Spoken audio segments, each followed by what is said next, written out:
Welcome everybody to tonight's special episode of Gentleman Game Masters. I don't even know what to call this. We'll just call it our D&D 5e. It's our Wednesday campaign that we've been running since probably early March. The players are all really coming down to the final moments, and hopefully it's going to be really exciting. Unfortunately, one of our players can't be here tonight. That is Henry, who's playing Quelzar. I mean, he's still off getting potions for the party. That's where you guys sent him. But long story short, our players have been in the little town of Phandelver on the Sword Coast, and they've come a long way. They've went from level 1, helping a friend Gundren, Rock Seeker, with finding the Wave Echo Cave. Wave Echo Cave was founded or had a forge that was created hundreds of years ago during what was called the Pact of Phandelver's mine. And this was a connection between the dwarven folk and the gnomes and great wizards who came together to create this forge, to create powerful magic and to unearth awesome minerals and resources for the surrounding land. And people prospered in it, and for a long time, it was great. Things went a little sour when marauding orcs came down from the north along with wicked wizards and attacked the forge. At least this is the way the story goes. In a war of devastating magic and sword and sorcery, the Wave Echo Cave was lost. Our villain, Nesnar, a drow from the Underdark, for some reason wanted to unearth and find this forge. But he did a lot. He took to a lot of underhandedness and a lot of villainry to get to this point, and tried to sabotage the party and take this and literally take the map and take the map for himself and to destroy the dwarves and anyone else who might be able to take it from him or find the forge. And so last episode, our party was able to actually finish off Nesnar. Now they are in Wave Echo Cave, and Gundren, their good friend, the dwarf, has asked them to stick around to find the forge so that hopefully we can bring prosperity back to the region.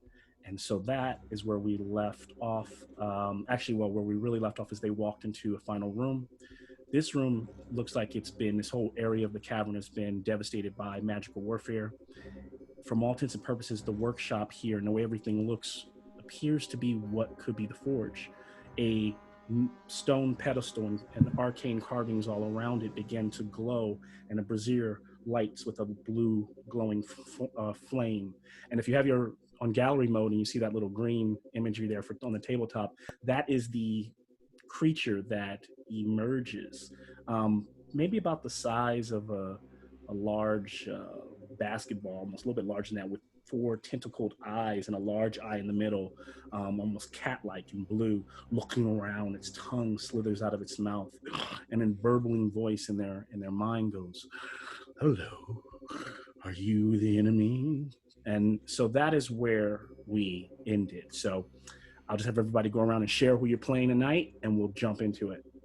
I'll go from who I can see. So Ohan, and also if you guys can change your names and put your character name there just for everybody else's sake, it'd be great. But actually, I'll now come back. I'll do Tristan first. I am playing Tristan Black, the gnome. He is a wizard of Neverwinter.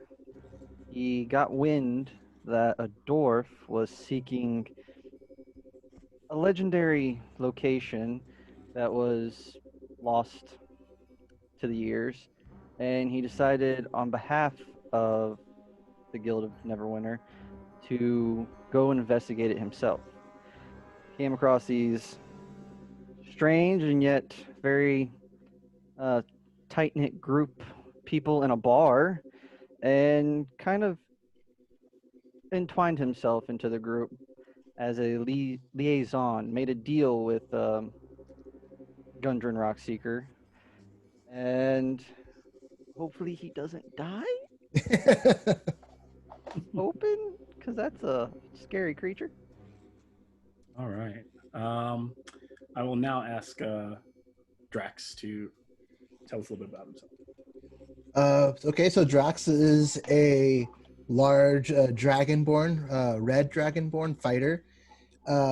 He came from a large-scale war somewhere really far away, and for mysterious reasons, he ended up being on his own and ended up getting hired on to help investigate some caves. And he went out, and then he got roped into this whole adventure, and it turned into from the search for money to the search for beer in different caverns. Yeah. But he's usually quick to get in the fight and is always ready to lead the way to take the first hit for everybody else in the group with his huge shield. Awesome. He's been here since the beginning, so that's pretty cool. And then now we'll move on to Amina. All right, Amina is a half-orc ranger. Pretty naive, grew up kind of sheltered off in the secluded half-orc commune, really comfortable in the woods. Knew Gundren from before, run into him maybe once or twice before getting asked to help escort some supplies to Phandelver, and that has since spiraled into goblins and bugbears and lots of other nasty things, dragons. But yeah, she's gone through a lot more than she thought she would when she first signed on to help Gundren. But yeah, here to help keep her friends alive, hopefully. Very cool. Yeah, and she's in the blue. She's going to be our blue half-orc ranger. And I think we also saw Benji's character. Oh, we haven't gone to your character actually yet, but yeah, just going to be more so. Tristan is the little tiny gnome wizard there. And we saw Drax, the big dragonborn fighter. And now we'll pick up Benji. Why don't you tell us about Davio? We've just met him maybe an episode ago, so don't know too much about him, but just that little simpleness that we need to know. Go ahead and share that with us. Okay, so Davi is his full name is Davril Leonin. His friends call him Davi. He's a half-elf soldier, fighter. He got into an accident on his graduation day, and he forgot a lot of his training, but I mean, it's still in there. It's instinctual, and just one day he was out picking berries, foraging for berries for a snack, and he ended up falling down a giant cavern. He was minding his own business, fell down a cavern, and saw he was surrounded by monsters and other fighters, and decided to help in. He saw they could maybe use some help, and he helped him take down a werewolf. Awesome. And guys, don't be intimidated by the fact, I know I opened this one like it's an episode, like it's going to air somewhere. I literally sometimes been putting these up on my YouTube, and it's literally like 3 people are going to watch it, and they're probably going to be you. So just it'll be like the same people in the group that watch like watch all of our sessions. So I know I made that sound like a big deal, but don't worry, it's literally just us. But last but not least, we'll start with our druid, and then we'll finish with our sorcerer. So, Faishan. Okay, so my character is Siveril. She is an elven druid. She's been with this party almost since the beginning. I think was pretty much on her own, sort of seeking out more knowledge as a druid, and ran into this party and sort of has found some kinship with this group through fighting off bugbears and goblins and all sorts of things. So she is, she has been with this group for most of the time at this point, and is just ready to sort of see it through to the end with her companions. Very cool. Very awesome. Several is great. She's her and that sphere of fire. Pretty deadly. So, all right, excellent. And then Amina with the hunter's mark. And now, last but not least, Faishan, our sorcerer. You can go ahead and tell us a little about Faishan. All right, so Faishan, and her last name's Phandelver. I don't think we've ever actually gone with it. Yeah. It's really long. We got there. Amina's got a last name too. Everyone has secret last names. I know. I'm a Dragonborn wizard, blue, Dragonborn, and basically just spent my entire life learning about anything and everything. And so started traveling based on that and trying to, learn more stuff. Also joined pretty early, fighting bugbears, almost dying, tripping in the mud, those kinds of things. Awesome. Yeah. So that's our party. Last but not least, we have one player, Henry, who's not here today. He plays a black dragonborn, our third dragonborn of the party, a paladin, who, because he was not here, the party sent him off to leave the dungeon, to go into town to get some healing potions. So unfortunately, he's not here to distribute those, but, what are we going to do? But maybe I could use him as an NPC later in the episode. So, but that's our dragonborn paladin. All right. Getting the brass tacks, getting down to the game. I'd like all of my wizards, sorcerers, anyone who deals with magic or druid, none of our fighters, of course. I'd like you to give me a Arcana check. And that little sound you hear, boo, boo, boo, boo, that is the sound of this little green thing floating. That is like the little aura it makes as it hovers.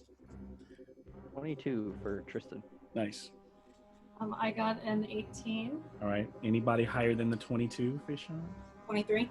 Ooh, somebody. So standing in the room, I just imagine because I remember you guys all walked into this room, this green aura began to cast itself through. Fishon starts to pick up. Some of the other swords, magicians or, begin to get that feeling too. Maybe Several starts to get it from her connection to some of the nature that's coming through, but it is Fishon it senses it heavily. And it almost impacts her to a moment where she almost goes in and goes out, and she starts to have almost like a vision. And it's like you see the creature in the room, but then suddenly you're kind of transported to another time. You hear the clanging. This is just you. You hear the clanging and the fighting of orcs and dwarves calling out in dwarvish and clanking and fighting all around you. As you turn, you're in this room. It's repaired. It's pristine. But you can tell that there are wizards holding the door, trying to buckle it and casting kind of magic to block and shield it. There is one head wizard who it's been so long he's nameless, but he is telling the other wizards what to do, and then he kind of mumbles to himself that we must do something to protect the forge. And so he kind of goes in and he starts to mumble these, and he kind of starts to cast this. He's like, I'm going to, call a defender, something to protect the forge. And a green flame begins to develop in his hands.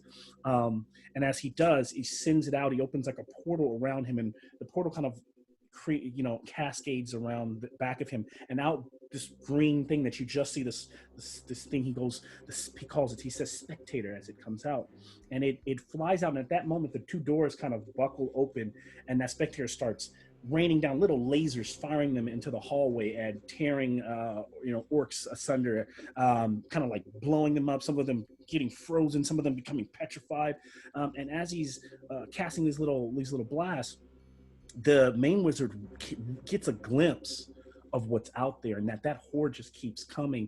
But and then the creature starts to seal the door. The wizard knows some of the other wizards, get shot and kind of or get stabbed or killed, and they are no longer around. It's just him in the room, and you get the feeling that he is terrified. He knows that he should be out there on the front lines. He knows that he should go out there. He knows that it's coming down to the end, but he is glad that the spectator is sealing, part of the room, and so with its magic.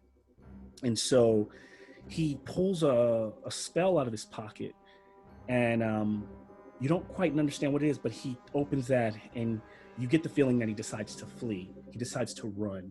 And as he reads that spell, it burns away like a bluish, like fire, and he teleports away into almost like what you can understand will probably be like a pocket dimension. And the doors close, and the green light fades, and now you're standing in the room, and that creature says, "Hello. Are you the enemy? and its eye moves back and forth. And now we are here. What does the party do? Are you with Momoranth?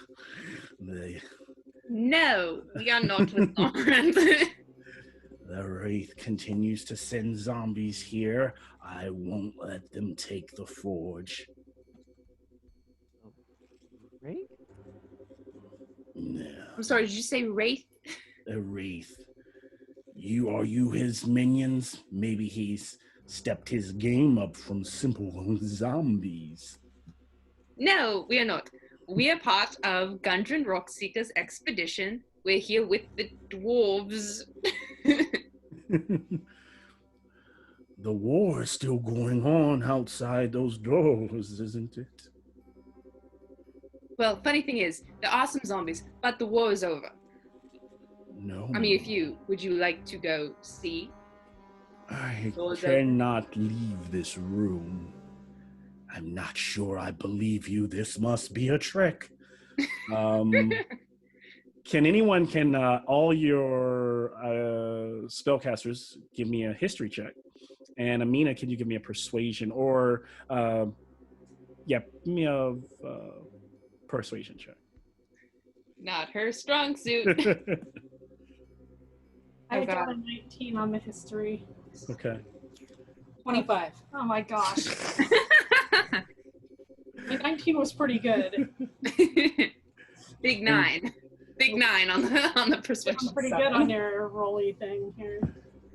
So, Faishan, you get the feeling like maybe from because you study a lot, right? You collect a lot. That's what you do. And so you, even in some of your writings and some of the stuff you've done in the past, you have studied this type of creature and you know it to be of a breed of creature called a beholder, but a lesser, a smaller version. And you know that the beholders are usually very untrusting. They have this vigilant eye, the eyes that are always watching, and ever thinking that someone is out to get them.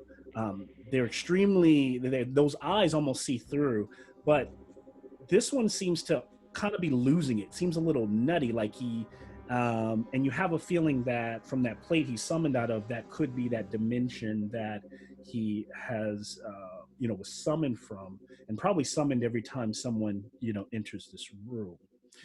Mina, what did you get? Big 9. Okay. He's like, I do not trust. And then he looks a little closer. He goes, you tried to trick me, orc. It is an orc. Does anybody else rude. Do That's rude. Excuse you. It is rude, but he's the last thing he saw. Last thing he was told to I knew. As soon as you reminded me that it was orcs were like the invading. Oh, excellent. Big as Amina is, Tristan is going to kind of step in front of her with his arms spread out and just look at the giant floating eye with tentacles and go, she is not, never has been, enemy of the Lord.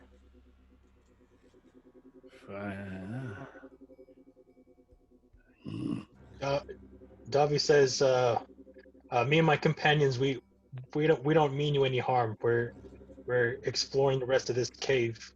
What is your name and your purpose here? Do you have a purpose here? To defend the forge. Will you defend the forge? Will you finish off Moramant, the wraith down the hall? Destroy his zombies for me?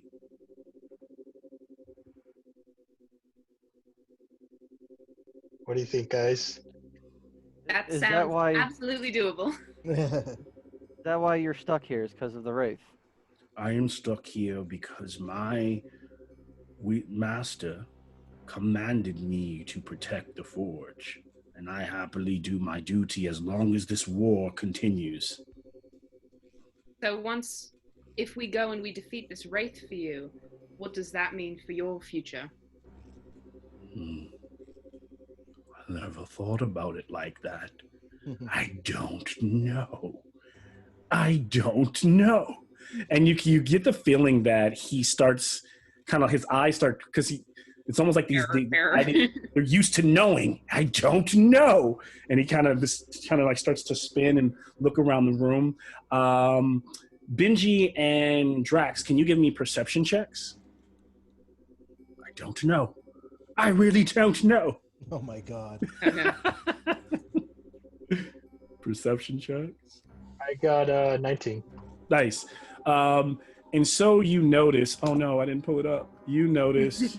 She's on the back table of the room. There is a shiny blade sitting on the desk. You both see it, and being fighters, it just stands out, glow, kind of casting that little green flare flickering off of it. It's not like Sword in the Stone or anything. It's just literally amongst all the dried up ruins of tools and things. This one blade looks shiny, doesn't look rusted, but it's laying there. And you would probably have to kind of walk by this thing to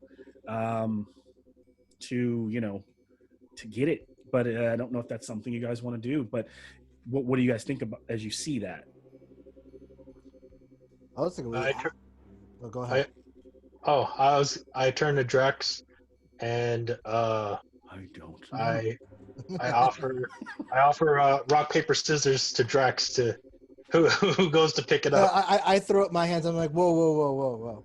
Let's ask the basketball what that thing is first.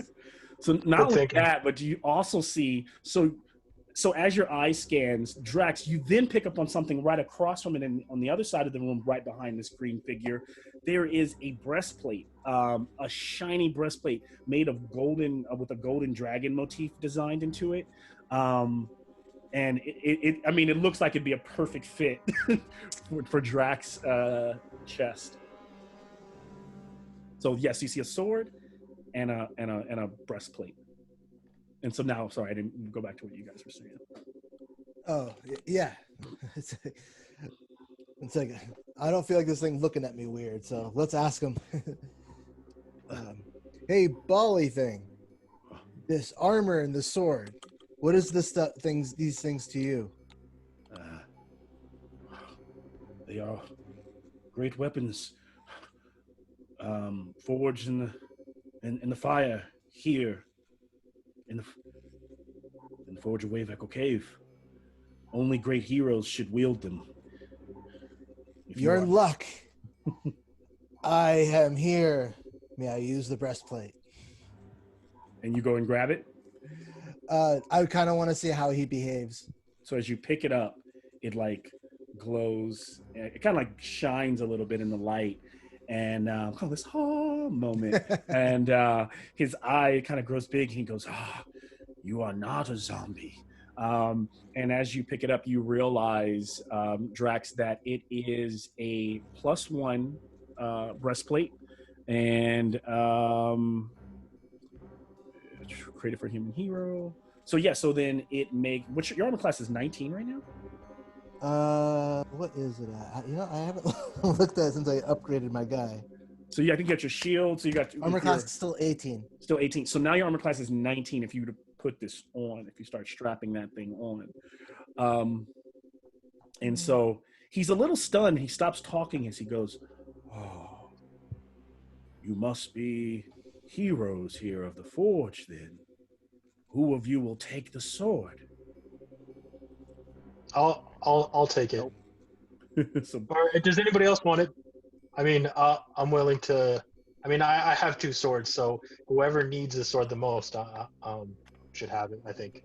So Davi, as you pick it up, it almost forces your hand to the sky. You've got these 2 other weapons that you picked up off of doppelgangers, and now you feel this kind of greatness kind of surging, through you. Yours is a +1. So these are +1 magical weapons, both of them.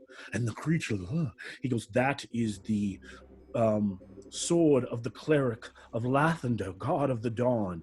I'm sorry. Yeah, so it's a sword, and so it's a +1 long sword, and the hilt has like a burst of like light, like almost like a sun rays on the hilt. It glows a bit, and when you attack with it, it deals an extra D6 radiant damage. I should have gone for the sword. And the dragon, Always yours, go for the he goes, weapon. the breastplate is the dragon guard. It was created for a human hero of Neverwinter named Tergon. He never was able to wear it, but it grants you advantage on saving throws against breath weapons and creatures that have dragon type. All right. You don't seem impressed. Right. How often am I going to see a dragon? I'd rather have the damn what's a sword. saving throw. I don't even know what that is. I'm not interested. I'm like, The glass staff I gave you last time, Faishawn, it is... I gotta go back to what the glass staff was.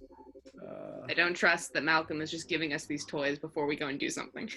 The glass raid. staff was... So spider staff, it gives you... Spider climb and web. Spider climb, yes, and gives you web, and it gives you, remember, 10 charges of that per day. And like once 24 hours goes on, those charges come back. If you do use all 10 charges before a day is over, you have to roll a dice to see if it shatters, essentially. And it also provided something else. I think that was it. There it is. 10 charges, D6, staff regains, okay. Is it 10 charges of each of those, or No, 10 it charges uses total? certain charges to do. 10 charges for each of them. What it used. Does One it use uses- a different amount? Spider climb uses 1 charge, web uses 2. That's what it was. Yep. You're like Spider-Man. Exactly. Spider- Potentially, yeah. Yeah.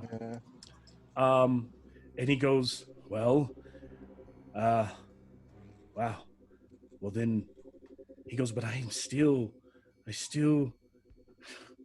am confused. I still don't understand. He's still like pondering over the other question I posed to him before. And he kind of begins to spin around, looking wildly around the room, and he randomly starts to fire off strangely his little rays in random directions. It doesn't seem like he's literally aiming them for you, but he's just like he's kind of lost his kind of mind over the hundreds of years of being, and he goes, oh, pardon me, and the little lasers just continue blast. Everyone give me a dexterity save. oh, whoops. Oh man, my rolls are terrible. 17. 17, nice. 16 Hey! for Tristan. I got a 7. Okay, so Can I just throw the breastplate at him 11. since it doesn't really do much? what you got? 11. Okay, I got 11. 11. I got 8. Okay. And so as all of you, literally he's so off kilter that anyone you roll over 5, like he doesn't hit anyone. But as like Davi's diving out of the way, as these little lasers are shooting everywhere, one of them clips the door and the door slams shut. And as the door slams shut, one of his other little lasers hits the brazier that like the little green flame that he came out of, and there's a blast of just magical light, and as that light just kind of emanates out, suddenly you guys feel the wind on your back, and you're standing still on that arcane step, but no longer are you in that room. As the wind bustles by, if you look down on the table, you can see that you all, including the figure, are standing here. And as you look up, off the kind of the arcane block of concrete of flagstone that you're standing on with these ruins on it, there is nothing but sky all around you. You see clouds, and you don't know how far. This is clearly not the normal world. It's like another dimension. And looking up, as you peer up, there's a large wizard's tower, and it's almost like floating on a piece of rock with clouds all around it through the sky. There's even pieces of other structures that have crumbled but are just floating in the sky. It's like a plane of air. And he goes, oops.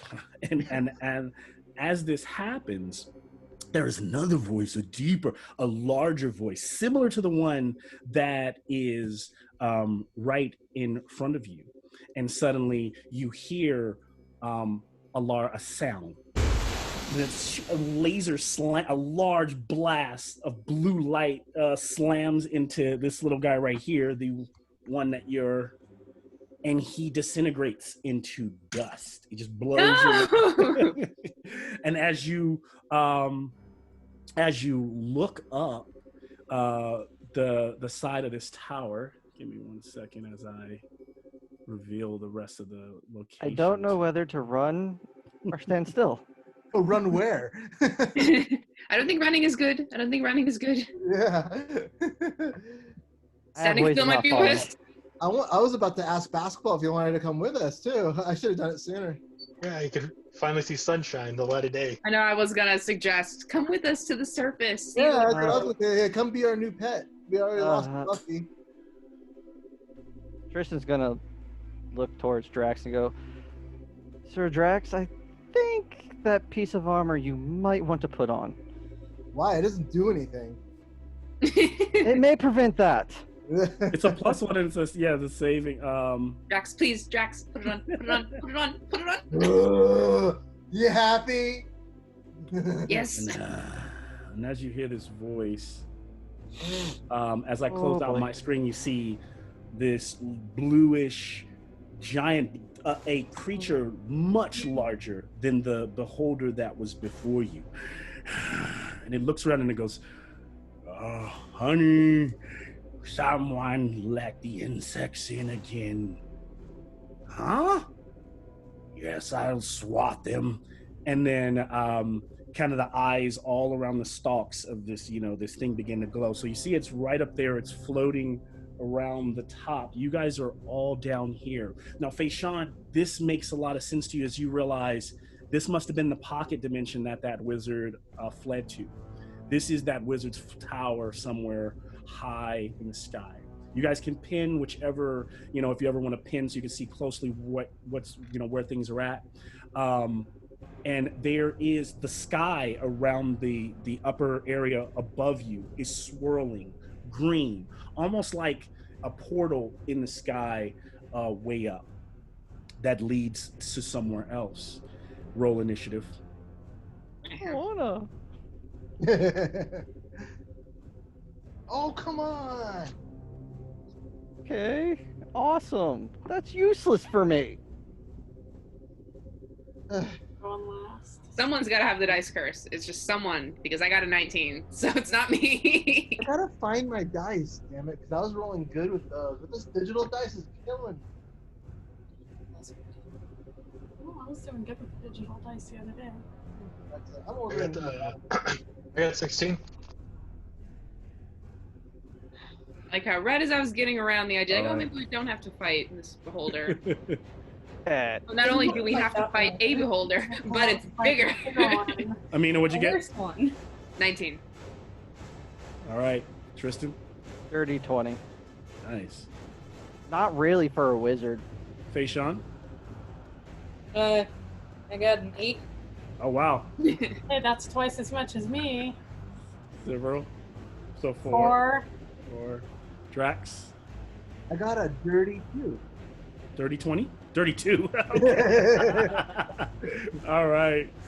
I was gonna be like, yes, he goes first.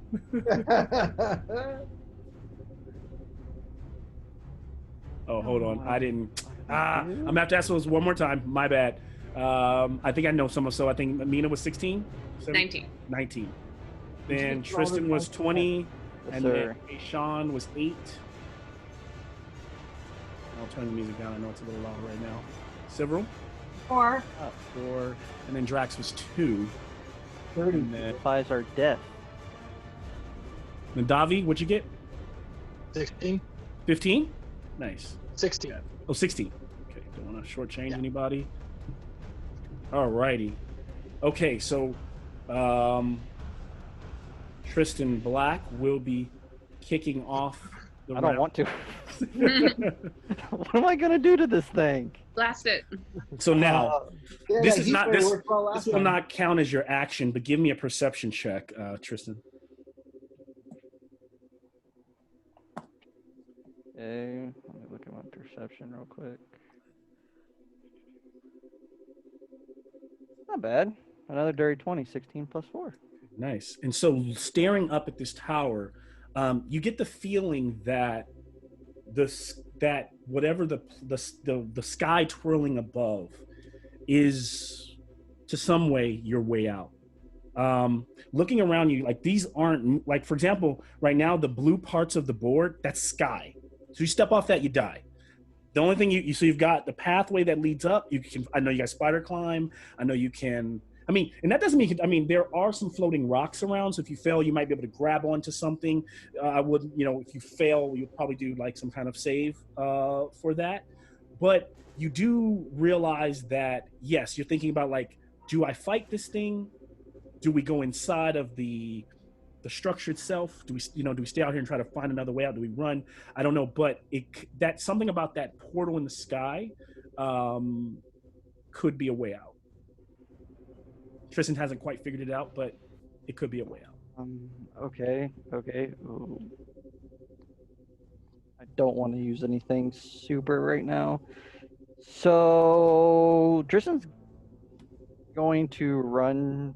This is the dumbest thing. He's probably no, it's not. He's dumber.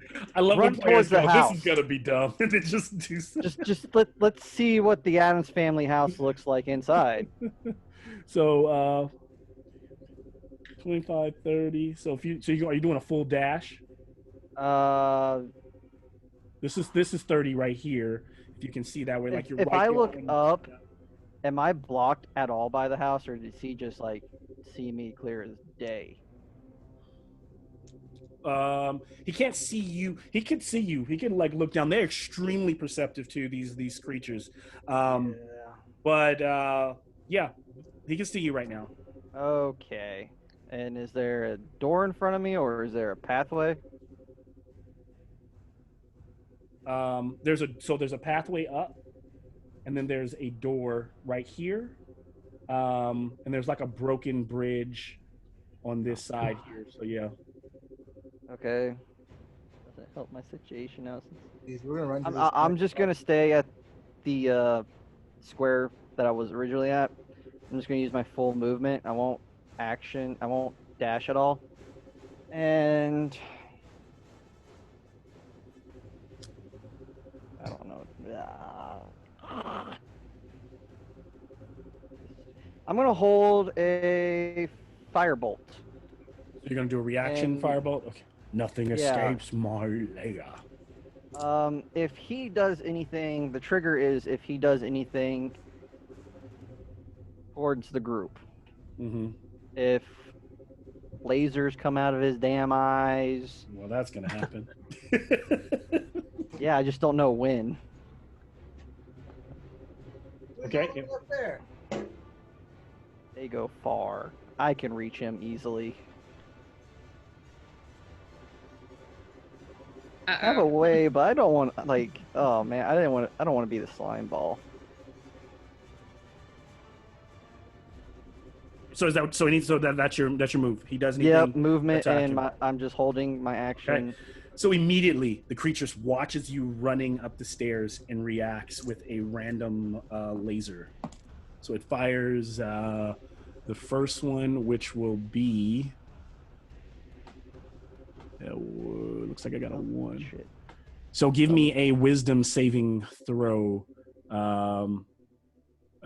Tristan, and then you will get to. So actually, as it's firing it, you can do your fire. So actually, okay. So firebolt, 21. 21. That is going to hit. That's 2d10. Oh crap. 2d10. You got it. Yeah, you hit him. 10 fire damage. 10 fire damage. He'll take now it. Now I gotta do a what exactly? Now you're gonna give me a wisdom saving throw. Oh, you. So this laser kind of fires out, and every time each eye is a different color. This it's like a pink. It's like a bright pink blast that flies out of its. This is a magical thing that's coming at me, right? So I have advantage being a gnome. I got a 19 on the die, so 20. Nice. So you feel this uncontrollable urge to like be like, why am I afraid of this guy? Like, we should just be like pals, like, and then you're like, no. You like Oh. shake it off very, very quickly. He got a point. I mean, I am pretty small. Wait, what the hell am I saying? As you do this, it's Amina's turn. Mina, you watch him slowly stop, like he's kind of setting up for that fireball, and that fire blast. As soon as he does it, then he's like his eyes kind of flutter for a second. He kind of stares at the sky, and then he shakes it off, like, "Oh my god, what was that?" So you notice that. So do I have to, or do I not get to try and roll perception to check out the? You can give me yes. You guys can all give me a free perception if you'd like.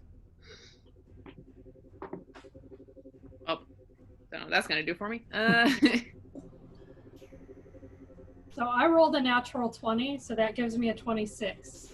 No. Perceptive. So you can do perception on your turn. Oh, Yeah. okay. Yeah. Yeah, I'll let you keep that for your turn. If I survive that long. Yeah, and I got a 13. You got a 13. Okay. So you're just too busy trying to figure out how to survive, and because this is really not the world you're used to. It's not the forest.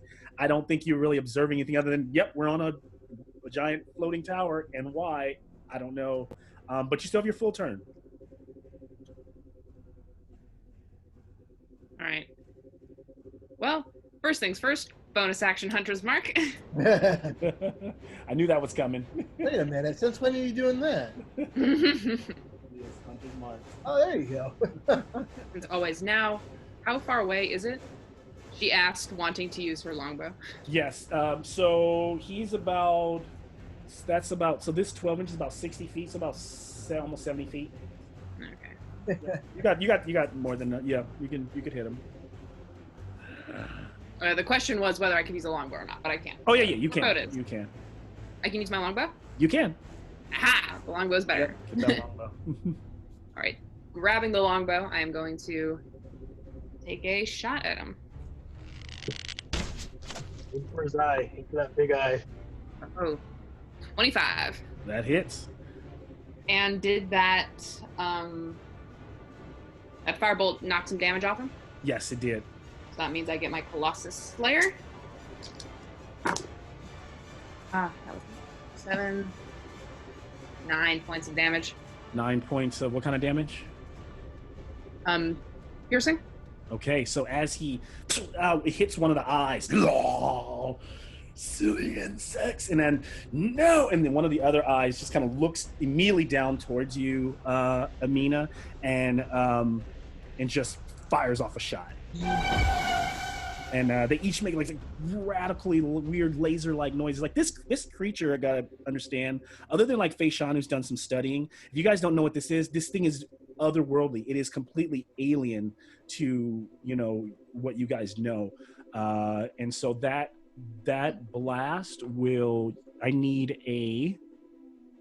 Here, Tristan might. I need a Constitution save from you, Amina. Mm. He is a wizard of Neverwinter. 12. 12. Alrighty. Give me 1 second. That's on the threshold enough where I'm worried.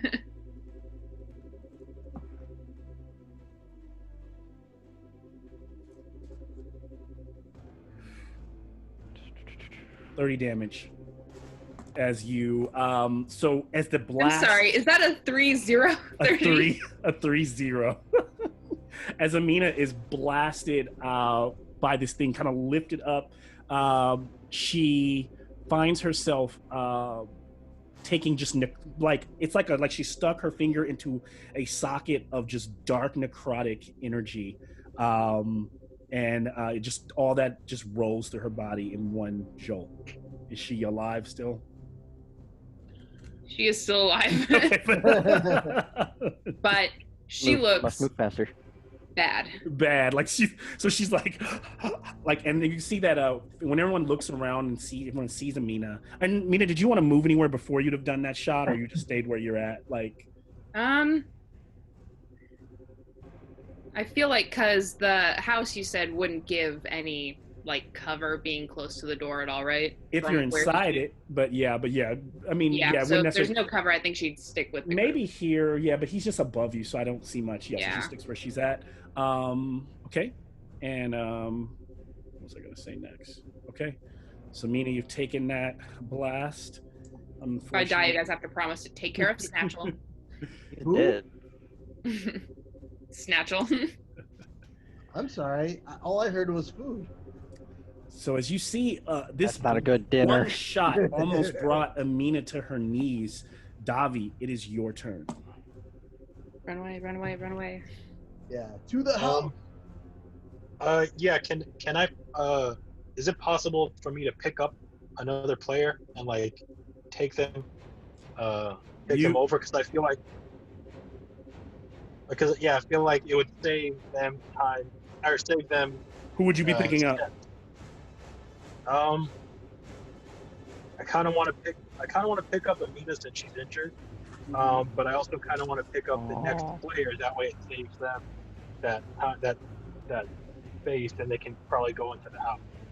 The next player, I imagine that you might be able to give me a quick perception check. Okay. Actually, I'll just tell you, no, don't just save time. Quell, he's not here. So Fayshawn would be next. So if Fayshawn wanted you to actually like be able to pick up, she would have to say yes or no to that. But like as you look over, so it's almost like you're like, do you want me to like kind of pull you with me? What do you think? What do you say to that, Fayshawn? I don't know.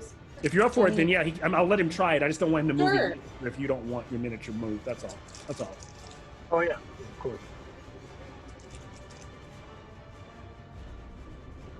So go ahead and so you're moving. So you're just gonna move slower. I'm gonna allow you to just pick her up, but then you just move a slower rate. So you move 30 feet. So your regular movement will only be 3 squares. It'd be 15 feet. So if you use your entire movement, you could dash 30 feet, moving Fayshawn with you. Okay, I'll do that. Okay, so he like grabs her by the hand. He's like, come on. So it's like 5, 10, 15, 20, 25, 30. You get on these steps, but I'm going to put you up on the top just for the sake of. Oh, that's Amina. There we go. She's been through enough. She's been through enough. So there you are. All right. So you've kind of pulled up, and as you're using most of your turn, Davi, we then move. Suddenly, the arcane circle begins to glow a little bit brighter, and there's a sound of like a horse bellowing from somewhere inside the arcane circle itself. Let me move this back here so we can see it. And if everyone can see there, I think Henry is joining us. Yep, I'm in. All right, nice. And so I told them, I'll let them fill you in. But so Quasire, you had some trouble getting back. You did acquire your magical steed. And as you are riding it through the halls, the zombies start to kind of pop out left and right, and you're like cutting them down as you're riding. You were able to secure 3 potions of greater healing. You find you went back to the room where Gundren was, and Gundren was like, they left hours ago. They went to go find the forge. And so, I mean, luckily, just for the sake of time, you were able to track them to this room, and all you see is that these 2 barred doors, 2 large doors that are glowing green from inside, and you can see the tracks leading there. And so as soon as you kind of open the door, the whole thing just like the doors buckle in, and the entire floor is swirling. You just see a portal in the floor, and you get sucked in. And as you get sucked in, your horse comes riding out. Horde? Well, he'll tell you why he's got a horse. He had his own adventure while we were Right? Like, sorry, side quest and a side quest and another side quest. That's right. So there it is. So you arrive. And so it is your turn. You have arrived on your turn. It is the first turn of combat. And now you're probably just like you, the player, probably like, what the hell is going on here? I imagine Quellzire is imagining that as well. So Quellzire, you can see that there's a large tower. You're in the plane of a plane of air. Everything you see blue around you is sky. So just imagine like dark clouds and floating around. There's a portal above this high. I would say this is 10, 20, 30, maybe 50 feet, and maybe total 60 feet up. At the top of this tower, there's a portal, a green portal floating in the sky. Like the sky is twirling. Lightning crashes all around you, and then there's this big thing, this guy right here, this beholder, who's been hunter's marked, and he is just blasted. Amina looks terrible, like roughed Like up, bloodied, collapsed. yeah, and You down? I'm not down, but I Okay. am to single digits. So Oh my god. So you arrive, and you can already tell your party just there looks like a bit of uneasiness and fear in their faces. You can see that Davi, the fighter, is up there like running to the door. He's got Faishan with him. The wizard is standing on like right near you, maybe 15 feet away on the stairs, looking up to the sky, trying to figure out what spell to cast next. Faishan and Drax are around you. What do you do? Friends, I come bearing gifts and protection. And so I'll take a look, and like you say, if Amina is the one that's looking the most beat up, I'm assuming. Yes. yeah, by a pretty large margin. Yeah. Okay. So then I'll hand off a potion Thank to you. her. Okay, so you hand off. So you jump off. And are you keeping your steed here, or do you call it off? Does it stay with you? Yeah, or- I'll dispel it. So you were able to get 5, 10, 15, 20, 25. So yeah, wait, it's she's about- right here. So you're able to get right over to Mina. Yeah. Your horse kind of fades away in a light smoke. You hand her over the potion. You can either hand it to her, or you can actually give it, actually administer it if you like. As Oh. long as that's your action, though. Yeah. It's up to you guys. I don't want to. Sure. Yeah. I'll give it to her. I'll feed it to her. Yeah. he's like, no, head back. He puts it in a So- bottle. The open wide and make a little airplane noise. So it's Yeah. 4d4. What is that? Plus, I think it's 3. I don't know why I don't ever remember these potions. Greater 44 Yeah. plus 4. Plus 4, yeah. So who So- rolls it? Me or You can roll it, Amina. Yeah. All Yeah, I'm just a fours. messenger. All fours. Oh yeah, where's Tristan's change? Does he have any change? You guys can worry about that after. All right. Tristan only came for the damn mine. He didn't come for this. Hey, welcome back. We're getting destroyed. Or at least I am. More bugs. Another laser fires off. Oh, I'm not going to show this. If you guys are wondering why this thing is bugs. able to attack after each one of you guys turns, some creatures have what I don't think this is I think it's your first time fighting a creature that has a Legendary. yeah, that freeze for a second. Right now. Okay, so legendary action. So it's shooting another laser. This one is going to be. Did I roll for it? Are his lasers Cast whole considered monster. It's all good. casting a spell? Do they count as casting a spell? Yeah. No. Okay, cool. Trust me, I'm right there with you. I Um, had that gun loaded too. I was like, no. So I need a dexterity save from Quelzire. Right. Let's see how many times I can die this session. I get it. He rides in triumphantly. I got a helps 4. Bring Amina back to life. Oh then my. Jeez. Hey, I have a -1 modifier to dexterity, so I forgot, yeah. I'm never gonna get away with it. Get to the house ASAP. All of you get to this house. That's the survival plan right now is house. 35 necrotic damage to Quelzire. Please tell me you're up.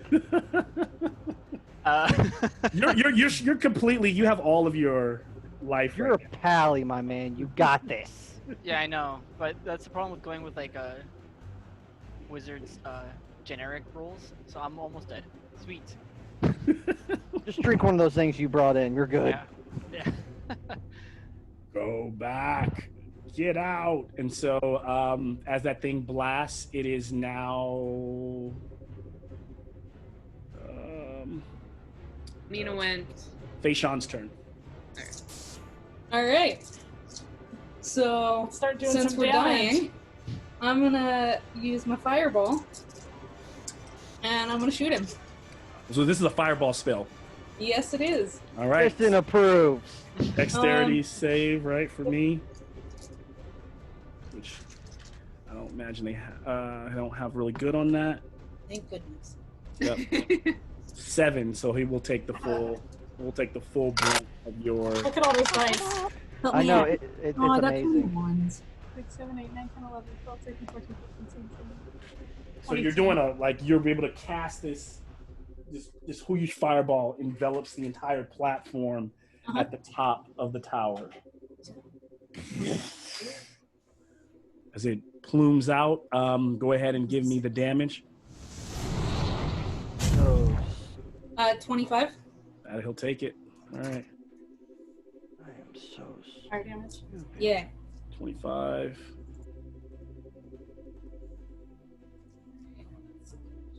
All right. So far he looks like the fire's like, oh! And so as the fire is, rolling past him, he starts to kind of float upward to kind of get out of the blast. But he takes all the damage. Faishan, if you're not doing anything else, then it's Siveral's turn. Also, are you guys moving or staying? I notice everybody's kind of like staying on that platform. You're already yeah. moved because he carried you, right? Yeah, Oh, so for no. my movement, So now you can move, yeah. after that, I want to try to Go open the inside. door. All right. So as you rush towards the door, Faishan, you realize it's locked. But just because out of like the nature of kind of, I imagine the visceralness of the scene as it's moving, I know you're not I know you're not like Drax, but you are Dragonborn. I imagine as you're rushing toward, you almost slam into it. So without even being part of your action, just give me a strength check. I'm a strong person. That worked. Yep, I got a 7. Look at that 7. So you Bounces right off of it and Liz falls on the ground. So you slam into the door, and it kind of buckles a little bit, and the hand seems like it's just barely hanging on, and you kind of bounce off and stagger. You don't fall down, but you realize you did enough. It's been that way. It's been kind of like lodged for a long time, and it's kind of old and warped. So it does buckle. It gives way a little bit. The next punch should do it, but unfortunately, you weren't able to break through. We move from Faishan to Siveral. Siveral, you rolled a 26 on that perception. So as you're looking around, you're realizing that portal is either you realizing that the options are setting in. You either have to kill this thing that's flying around, or you probably need to get to that portal. And where's the portal? It's at the top of the platform. Yeah, at the top of the tower. Okay. Wonderful. And remember, and so I know.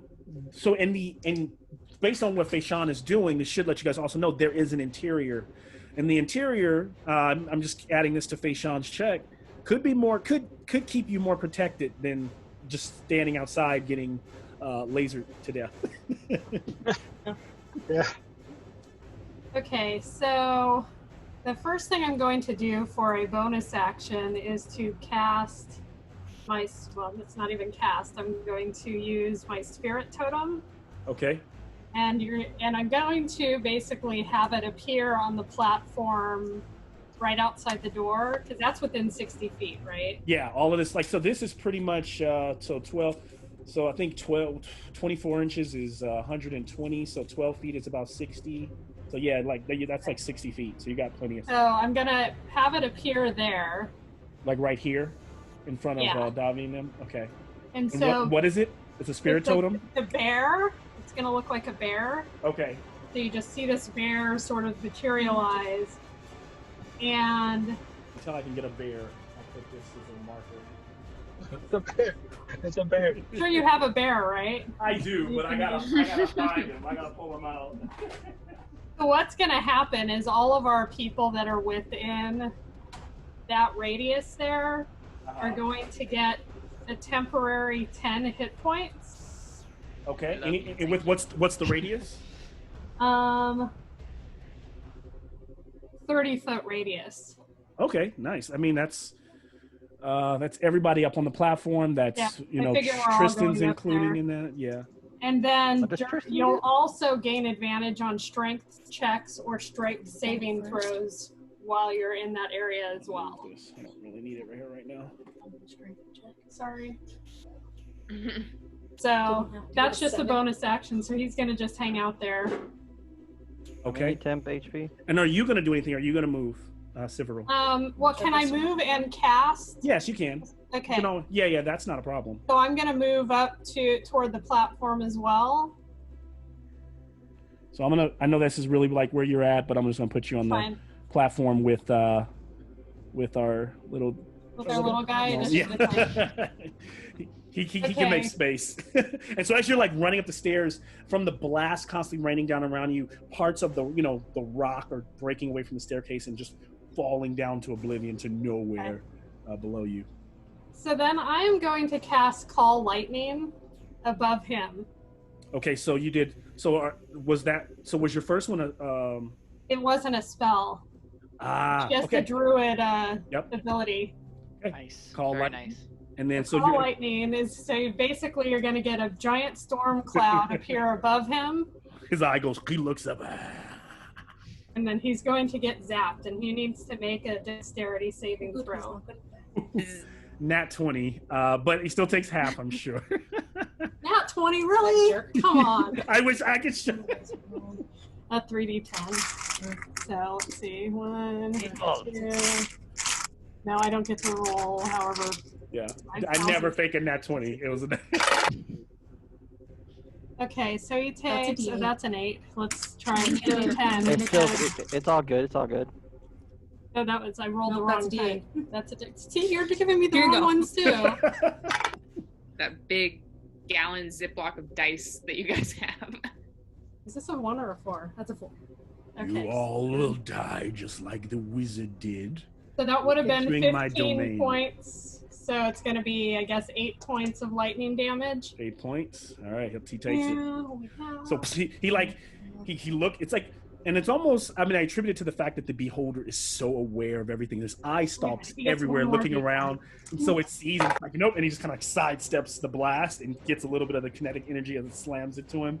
And he's even frustrated that he didn't get out of the way of that, and he's like, "Oh, Add 1 more point to that because I You'll forgot pay. to. He'll take it. 1 more point. Yeah. All right. Higher than 40. This is you guys' final boss. So I'm pulling no punches. Just let's I know. see what This is happens where I here. die. I got All one right. hit and that's it. We are at boom. After some good moves though so far. Drax, you are up. So I think you're the last. If I haven't missed anybody, Drax should be the last person on the rotation, and then we go into and then it's the monster because he hasn't even taken his turn yet. Then him. Then we go to the new. All right. So how far away is the edge of that platform so I can just jump off of it? 10 feet. Now here's the thing: if you can picture this scene in your head, and with this being a final encounter, feel free to be creative. If you say like, oh, Malcolm, is there think about when you're fighting the dragon, like, is there a floating rock I could jump onto that seems to be moving by, or could I climb up the side of some of that stuff is going to be probably not going to work. But I mean, if there's something that you creatively think might work and it seems cool, yeah, it's possible. Maybe you come up with something that I didn't think of. I don't know. I mean, I'm looking at the set. I mean, can I do like a perception check to see if there's anywhere I could take cover? The only place grab Amina, and drag us to the door. Well, I imagine you could okay? jump. Are you like up and at him now? Yeah, So I'm still up and at him. I am not looking forward to getting hit again because my health is 39, and that first hit took me down to 9. Oh, okay. All right. So let me just. I'm a little bit hardier now. The potion helped, but go ahead. Yeah, but I'm not looking forward to being on this platform when that thing has a turn. He might hit you with a You hit. get 10 points if you're within the range of the bear, though. Just saying. Yeah. So Malcolm, can I do like a I would let you do a dexterity or an athletics check to maybe leap into this crevice here and hold on to like the side of the rock so that when he starts blasting, he doesn't see you. Because I think I can see that being right here. Like I see that being the only place where you're completely not visible, but I also see that being a risk of falling. You could come up here and climb on this rock here and like hold on in that little crevice. Of course, if you're trying to get away or hide, or start working your way around, the back side, maybe climbing the rock where he's not paying attention, I would allow something like that. Because I can't do anything unless I get up to him too. Or you can try to get into or you need to get to him, and that's either or going into. How far away is the door? Can I reach the door? If you dash. Can I grab Amina and dash? No, you cannot. You would just end up like you'd end up like right here at the bottom of the stairs with Amina. You'd move her like a couple spaces. Fine, go. Rules. I can dash. Okay, I'm gonna dash for the door. All right, so I'll put you up here. So I'm just imagine this spirit bear doesn't take up any space. Bye, bear. Short-lived appearance. And I kind of just slam into that door. Like, I'll push Vashana out of the way and just, hold on. Boom. And so the creature slowly. I'll throw my breastplate at him like a frisbee. Is that what you want to do? So I'm gonna say it's here for now. I would put the little plastic, but it just gets in you guys' way of seeing. But it pretty much floats down, and it only moves about 20 feet. So it's right about here when as it's floating, and it's looking down, chuckling over. I see all of you. It rolls out three shots at random. By the way, I'm not picking the shots. I just roll them, and then this is what the creature decides to do, the raise. So one is going to go towards Amina. Give me a was it charisma? Give me a wisdom saving throw. All right, that one's better. Thank you. Bread and butter. Come on.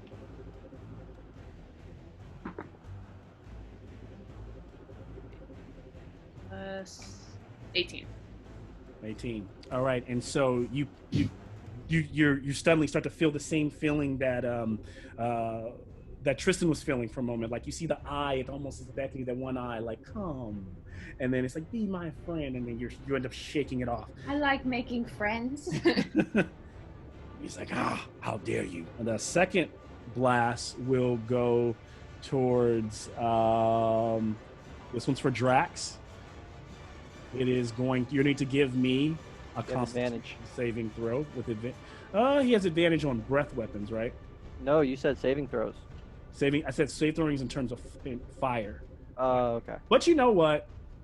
For the I thought you meant save advantage on saving throws. Yeah. As I kept reading, it's advantage on fire. But for it makes more sense that you get this right before this fight. So I'm going to make it applicable. I'm going to give you saving throws. Advantage on your saving throws to the raise. It's just the magic is built very well on the breastplate. So give me a. So I'm because I have immunity to fire as well. It's not fire though. That's what I'm saying. I'm giving you the advantage. This isn't fire. This is a ray of inner. Was it the innervation ray? So it's necrotic energy. It's the same energy that Amina got shot with. Yeah, and what kind of save am I doing? Constitution? Constitution, please. Jeez. 6. All right.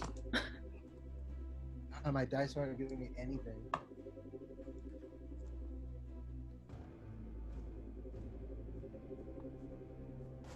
$33 damage. 33 necrotic energy rolls through Drax's body as he gets slammed. You can it throws you against the rock of the wall.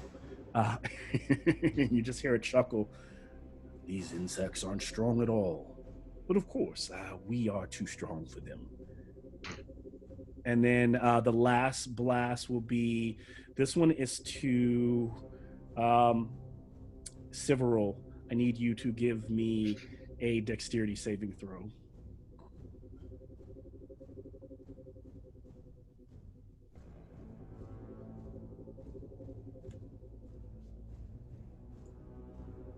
$15. All right. 15 is not enough, but close. So what you're going to take, let me go back to that. 60 points of damage. So you are restrained. You must you're pretty much you're petrified. So Several starts to like lock up and like almost turn to stone. Like her skin is starting to flake over. And so you take the restrained. So until your next turn, each turn, Several, you can use your turn to try to break free. But right now you're locked in a restrained state. All right, that is the last blast for his turn, and then we move to the top of the round. Uncle, where is he right now? Where is he supposed to be? Oh yes, what did I do with him? Oh yeah, I took him off the board. He's supposed to be like right here. Okay. So I'll just put him here, but he's like lower, right? He's like right around there. How high is that platform that he's currently standing on? Almost a good 60 feet. All right. So he's like really, if I had to, he'd be like right. Oh no, you're good. You're good. A little bit higher than here. There you go. All right. So Amina, you are. It's not Amina, but Tristan, you are up. So.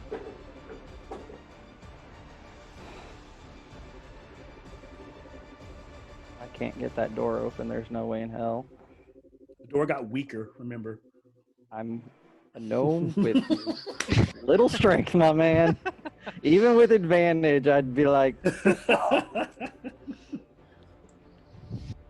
It might need that 2 HP of damage, dude. Yeah, I mean, yeah, it could just be an attack. Like one damage could just do it. At least get you inside that doorway. Yeah, I'll firebolt the door. Oh shoot! Is that a cantrip? Yes. Okay, that makes sense. So you do it. The door just blows open. There's a musty kind of air as it kind of splinters and breaks away. Like no one's been in here in ages. You see it from the side there where you're standing, Tristan. What do you do? Dash in and try to get to the highest level in the house. That's right. Run, little gnat. And so Tristan is able to make it 1, 5, 10, 15, 20. You were like 25. So, okay. So this is where it gets interesting. I'm going to bring you over here. This is the interior. So it's right inside the doorway. There are a set of stairs that lead up to another area. And so inside this area, what you see, Tristan, is a small little dank, cramped room. At the edge of the room, there's like a little table here with, looks like a spell book, looks like a table of a wizard. There's a little like crystal ball. Cobwebs are everywhere. There's a small little cot for sleeping. And then there's a spiral wooden staircase that goes up. Directly up, and but you do see this desk over here and the chair next to it, and what looks like would be wizard, similar to what your place might look like if you were a wizard. And so you're in. I don't know if there's anything else you want to kind of ask about that or do from there, but I mean, I'm not close enough to the desk, right? No, you did a blast, you did one move, so yeah, you're not really close enough to observe. So I can't really investigate it right away. Yep. And I will tell you this, so this room that I'm showing you is this structure here on the tower. So it still has 3 windows, and I've made markings where the windows are, and then there's a window here, which is the same window. Now, how high are those windows? Because I'm a gnome. I could be below those windows. You might be below those windows. So yeah, you very well. Trying to work the small angle, man. You would be a pretty hard target to take a look at or observe. So you might not be first pickings, but so yeah, I'll give you that. Okay. As we move from you, Amina, picking back up, what do you want to do? All right, if I dash to get up to the door, I wouldn't be able to like grab Siveril on my way past. 30. Where she's at, make your strength. The problem with that is you'd have already got to 30 feet by the time you get there. So she would become encumbrance. So she would just stop you there. So if you're trying to get inside, you would probably have to forego that. Sorry, Siveril, and I'm going to just dash, get inside. All right. So as you make it inside, You get inside the doorway. So you have another 30 feet if you'd like to move inside the structure here. So these are the stairs going up. This is kind of like the wizard's room. Could I get up the stairs with the remainder of that movement? Or? Yep. 15. This is like 20 right here. 25, you can get to the desk. 25, 30, you can probably start heading up the stairway. Oh, I think I I'll didn't see. start heading up the stairway. Okay, so she pushes past Tristan as he's kind of looking around the room, and she just like darts off, bow and arrow out. Not hard to push past me. I'm kind of small. You just. She's a big half-orc lady, all right? I've seen her disintegrate doors. The creature lets off a blast. Let's see which one it is. It is going to be Fayshawn, can you give me a Constitution check? Oh, that's pretty good. Glad I used your guy. 20. But no, Nice. no. Yeah. What? We get bonuses to that. All right, so the blast, like as it fires away, you like leap out and it slams, and just a bit of the energy, it like slams into the rock beside you, but some of the energy, you just felt it, and it made you feel like almost like it was going to like paralyze you, and it misses. You're good. So we then move to Davi. Let's see. So, I'm okay. I see where I am. I'm right there on the bridge. Yep, you're up here. So the door is open now. Some people have run inside. You are a fighter. I know this makes it very difficult for you because you would have to do something extremely heroic, like climb the rock to get close to this thing, or throw something at it. Otherwise, your best bet is to get close to it by getting to the top of the tower. Yeah, I don't know. I think. Am I at all close to Sivril? You are about 10 feet away because this is you here. Sivril's right here, and she is restrained. Oh, I thought she. Okay. Let's see. I have 30 feet of movement. Can I split part of that to grab her and then run inside? Oh, I'm sorry, Sivril. You cannot test to get free. She is slowly turning into stone. And what you realize, even without you guys checking, I'm going to give this one to you, is that pretty much she needs to be restored. She needs some kind of spell to restore her. As she's not dead, but she's locked in a petrified state. So Sivril, cannot move until restored. So, and I'm sorry to cut you off, but Davi, I know you were thinking about going to get her. So yeah, you could literally go pick up the stone body and try to move it indoors if you'd like. Yeah, that's I'm thinking maybe there's some spell or something inside that could maybe restore her. All right, so with strength wise, you have to give me a strength check for this because her weight just doubled. Okay. It's a low strength check, but I'm gonna say it's a DC 5. Oh, I just got a 5, 2 plus 3. Wow. So 15, 20, each space is basically dragon double. points. So you're just able to get her inside, and then you kind of like clink, like put her aside. She's like holding her stuff. You like lean her against the wall, and she's like just rock. And Sivril, you're kind of just like blacked out, until you come back. At this moment, Davi, you've done that. Quelzire, you're up. You're down here. Yeah, so I'm going to. Who else is on the bridge? Who's still on the bridge? And so that means your spell probably fades away, the totem. But it's Fayshawn and Drax, the two. So it's all Dragonborn outside, right?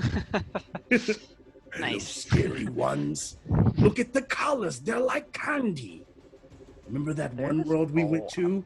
They called them skirtles. I'm so far. I'm not strawberry. I'm spicy. Beholders transient time, so they've been to all these different worlds. So they say shit that like only the players would like even understand. Skittles. What are Skittles? Delicious. They How are far is- delicious. Taste the rainbow. And if you imagine what they literally are like each shot is a rainbow blast laser. Like just come. I can just imagine Malcolm holding up a bag of Skittles going, buy one now. I'm pretty damaged right now. So for me to get to the door, do I have to dash or can I just get in normally? 5, 10, 15, 20, 25, 30. You can get right inside the door. Okay, You'd be at so I'm 30. gonna. I do have a javelin. I'm gonna throw it at him and then get inside. Okay. It's So- cramped. It's cramped in that little foyer, but you're in there. Oh, so you're gonna throw the javelin? Yep, go for it. Jesus. I'm gonna stop rolling on D&D Beyond. I got a 10. Don't do it. RNGs are terrible. So you watch your javelin kind Yeah. of fling out to like the middle of nowhere, and he goes, kind of like laughs, and continues on. At that moment, Quelzar gets inside. Drax is still outside. Here comes the second legendary action, the blast, and that is a 6. Give me a, well, this should be good for you. Give me a strength save, Drax. Yay. Question before he does this: am I restrained or petrified? You are, you are petrified. It Those are two says, different things. yes, it's a rate of, of petrification, but what it does, it counts as restrained, but unless you got something for restrained, it says on a success, the spell effect ends. On a failure, the creature is, on a fail, the creature is petrified. So it is a petrified state. Okay, so I'm not restrained. I'm petrified. You're petrified. I'm Okay. sorry. Yep. Fine. Yeah. I'm sorry. Yep. I was hoping, because if I was restrained, some of the stuff wouldn't go away. So. You know what? Maybe I'm gonna say. Let me look here. On my way to becoming petrified. Because is there a restrain? Is there a restrain ray? Because I did petrification. That would have been the only one, unless there was an. I'm looking to see if I were. So creature. Paralyzation ray would be the only one I could think of. Yeah, I don't. Because if I'm restrained, I just can't move. Yeah, But if I'm that's what I petrified, thought when I I'm shot actually it. Turning into. So because I thought that, I'm like, maybe I'm wrong here. So I'm looking to see if there's another one that gives a restrained, slow. There's slow, sleep. Mainly because the bear will give him a benefit from the save, but if I'm petrified, the bear goes away. The bear goes away. Yeah. Yeah. Yeah, And so I don't it's see a like, wow. restraint. So the only one that would be the petrification. All right. Okay. Yep. What the heck here? All right, so we are at what was I saying? Drax, you were making a strength save for me. I got a 16. Nice. So you do beat it.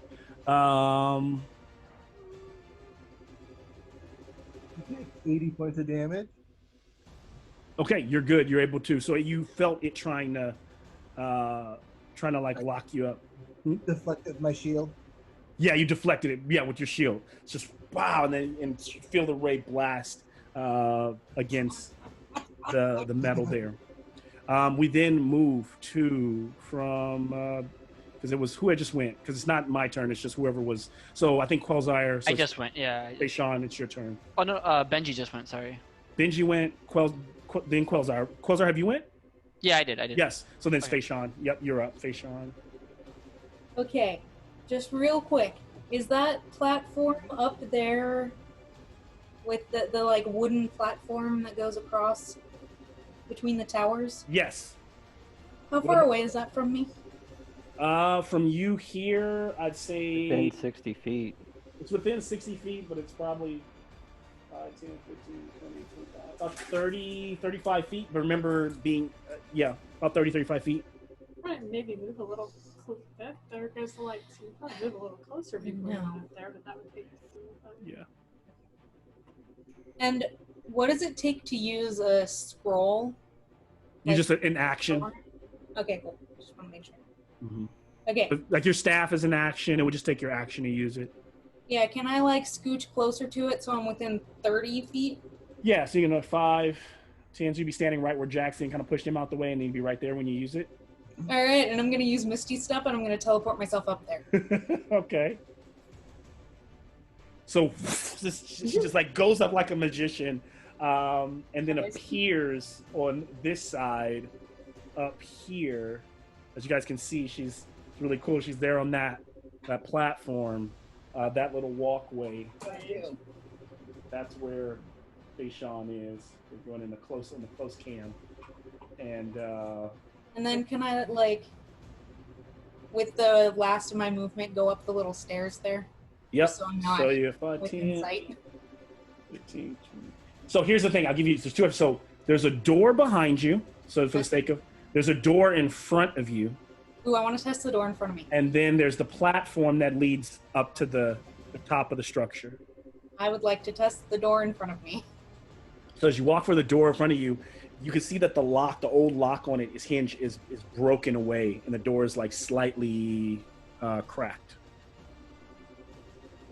Yeah, I'm gonna go in. All right. So as you go inside that door, probably. Oh. Another little room we just come. So if you look down here, so you're in this room. That treasure? Sean, and there's a pile of treasure in the corner of just gold and treasure just stacked in the corner, and then there is an altar with a not the book's not there, but there's like a ring laying on the altar and 2 little candelabras of green flame. And so, I mean, you've used most of your movement and your action, so I think you're done for now. It's okay. I'll do it next turn. Fayshawn is just like a treasure magnet. Anytime there's treasure, it just appears to Fayshawn. Just bossing out. So, Sibyl, you are like kind of locked in stasis right now in the room. Yeah, I did my turn of statue, I think, before Fayshawn, right? Did I go before you? No, you go after me. Did I? Oh, yeah. So it would be your turn now. So now it's Drax's turn. I'm doing a bunch of nothing.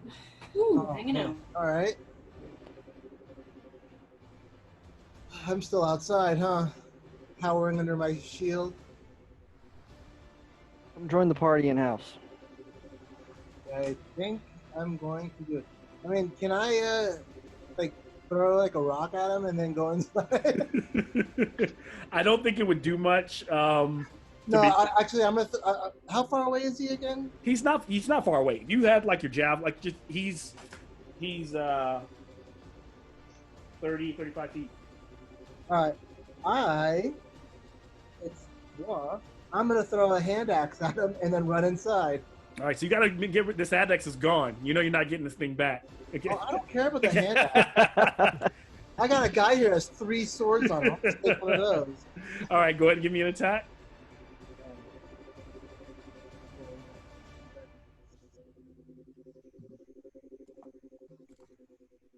$16. 16. It gets really close to one of the little tentacles, and the tentacle kind of squishes in, like a little eye, like kind of like retracts, and the axe flies right by it. And I'm running inside. Die. 5, 10, 15, 20. So you're like 30. You're somewhere like right in the middle of the room there, Drax. Everybody's kind of crowding around, panicking, like what to do next, looking around the room. At that point, the creature is upset and frustrated. It starts to move. Where did they go? 10. So it can move. So upset and frustrated, it dies. Give up. Oh no, he's doing math. Gonna move 20 feet to about here. Oh, look, it teleports back into the dungeon. And so it is looking through that window, which would be the window right here. And so it is going to fire off its rays. This is some bullshit. Close the blinds. I don't think Tiger Woods can make that shot. Somebody moon him. So little, it can like move down. So it's like, yeah, just shoot right in there. So the first one's gonna be this is gonna be Drax. Drax, you're gonna have to give me it's a ray of disintegration. Give me a dexterity check. So now here's the thing. You got advantage. You have advantage, but you also have there's an advantage to this room. So what I'm gonna do is just give you, because you can't give double advantage. Lower the DC. I'm gonna give you, I'll lower the DC. I was by 2. joking. No, that's all I'll do. I was gonna give him. I'll lower the DC by 2 on what you need to hit to save. Trying not to have anyone die in this damn party. Should have been a I got cleric. an 18. So you pass that one. So boom, suddenly this ray blasts into the side of the window. What's if the damage was? Like deflecting with my shield again. Yeah, Shield Master. Yeah, you would. Like, nope. Sorry. So instead, the blast hits like the 2 pillars, breaking off chunks off the side of the windows, making the space a little bit bigger. A little bit of light shines into the room. He goes, there you are. Fires again. This ray. This guy. This one is a death ray. Another dexterity save, Drax. I'm so glad he didn't go for the door, because I'm right at the door. That can't be. That's just a natural. 15. So you fail that. Just you rolled twice, right? And you rolled 15 total. But remember, you're right. You know what? You passed because of the wall, the structure, and your advantage. I'm bringing the DC down by 2, so you did pass. So the damage you take is 8. I don't need the defibrillator anymore. I'm good. Sure, because it could be coming a third time, my man. Oh, I know. Okay, he hits you again. So 22 damage instead of 44. Wait, how much? 22. That was half. 22? Take that back. I should have been a barbarian. Yeah, it does Hey, half. I don't need your lit. All right, I did. He's down. Oh. Yeah, you're like targeting me. Yeah, so we watch. So these blasts are just ripping through. This one was a death ray. Oh, shoot. Was that, you're down? Dead. Yeah, I'm down. Dead. That was the second time you've hit me. Connor. All right. Yeah.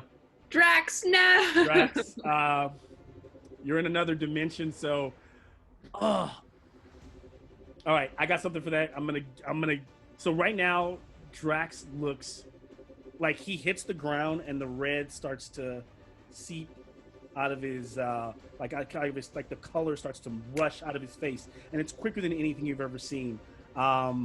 He, for all intents and purposes, looks like he is I starting. look like a black dragonborn now. Like he's leaving. Hey, there's nothing wrong with those.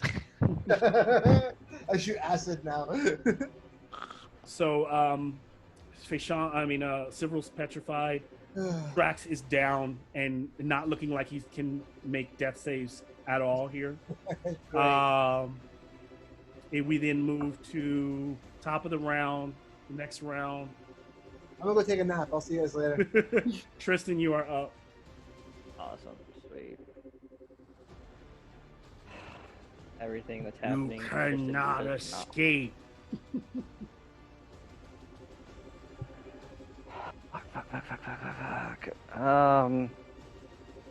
He moves further into the room towards the book Okay. and frantically starts searching for any spell to help them or get rid of this guy. So as you start flipping, give me an Arcana check as you frantically flip through this book.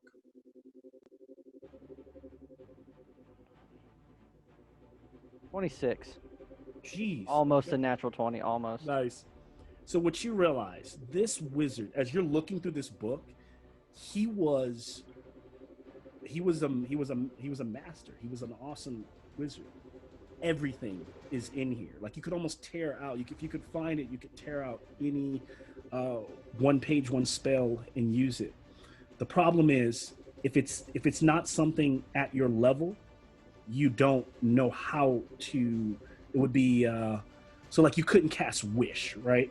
Yeah. But if there is a spell that could help your party, you could literally find it right now and use it from this book. He is frantically searching how to get rid of petrification. Okay. So using your action enough time to look through the book, you find the spell that would bring Several back. At that same moment, though, just nearby it, I'm gonna take back what I just said. There's no wish in there or anything like that, but you do find a resurrection spell. So there's a resurrection and there's a petrification. And I'm gonna go ahead and say they so for some reason the way it's written by common, it could be used. Okay. So there's 2 spells I can choose from. Yep. And I actually, for the sake of time, I'm actually going to give you an extra turning and allow you to cast one of them. Resurrection would bring Drax back. Yeah, Petrification would bring Several back. Bring Several back. She's Not a actually druid. dead. This is true. But Drax is dying. Yeah, but then I would understand for Several because she's long And range. Max can carry me back over to the Yeah. village. I only Point of weigh carriage or 10 something. times my normal weight Yeah. as a stone statue. Your choice. Tristan doesn't know the damn party well enough. Drax is another body. Severica is a druid, possibly has the abilities to bring the dead back to life. 5, Don't know. 4. Fucking Drax comes 3. back. Oh shit! What? What's going on? So as you casting Oh, very resurrection cool. starts to Yeah. shake, and the entire place starts shaking as Drax like coughs up, like literally, Drax, you felt yourself leaving, going back to whatever dragon ancestral plane you were going to. You get shoved right back in your body, and the book goes up in green flames and burns away. The petrification is gone. Any other spell you could use is gone. The book is gone. How much movement did I have Not Going much. to- So you to go into the book? like 5 feet. All right, I'm gonna move 20 to the window or the door.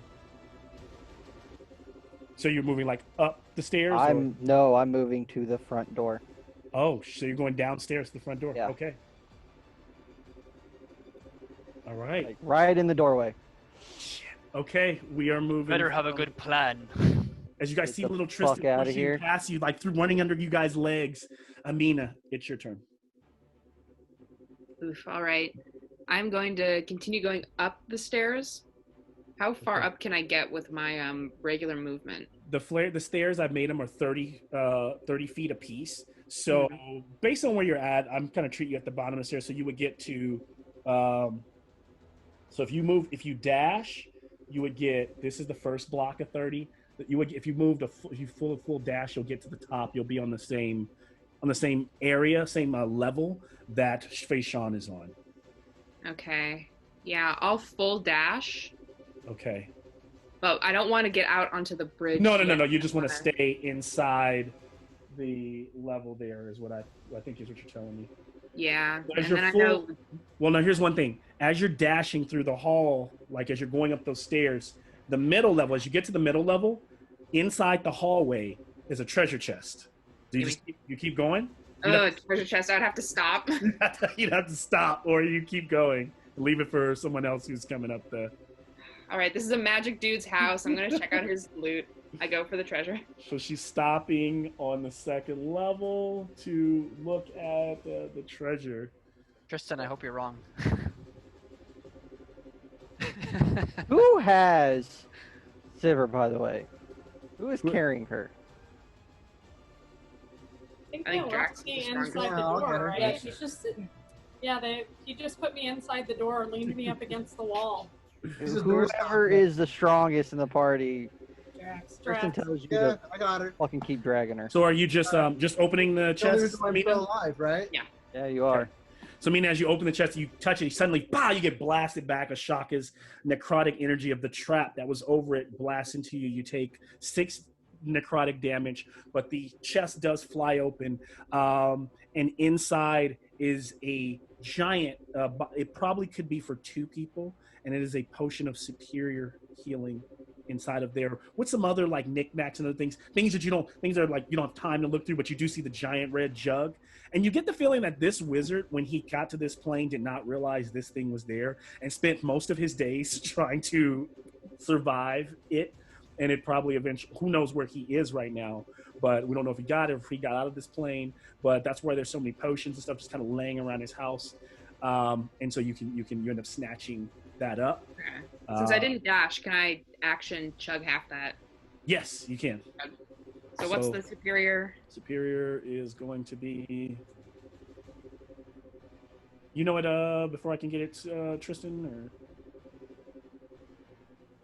How many hit points? Yeah, I've been ready, so come on. oh no, I was saying that what potion. Superior is going to be Here, 8d4 plus 8.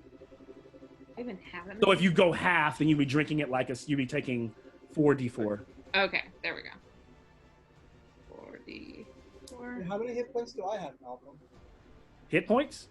Yeah, because I was revived. Oh, because you were resurrection brings you back with switch resurrection spell. That's a good question. Full, hopefully. Yeah, seriously.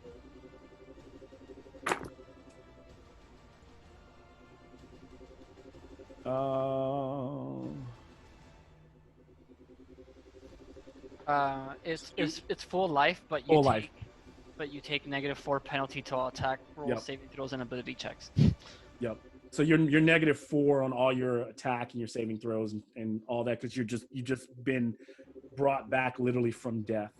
Better than being dead. Thank you, sir. Thank me, just get the hell out. Yeah, seriously. As he's running, the creature will fire off a ray as it sees Amina running. Oh, up fucking kidding me! the I'm right stairs. here. You pansy ass beholder. Just one of the eyes that's looking up that way. Amina, give me a dexterity save. Please, Amina. Lady Amina, please.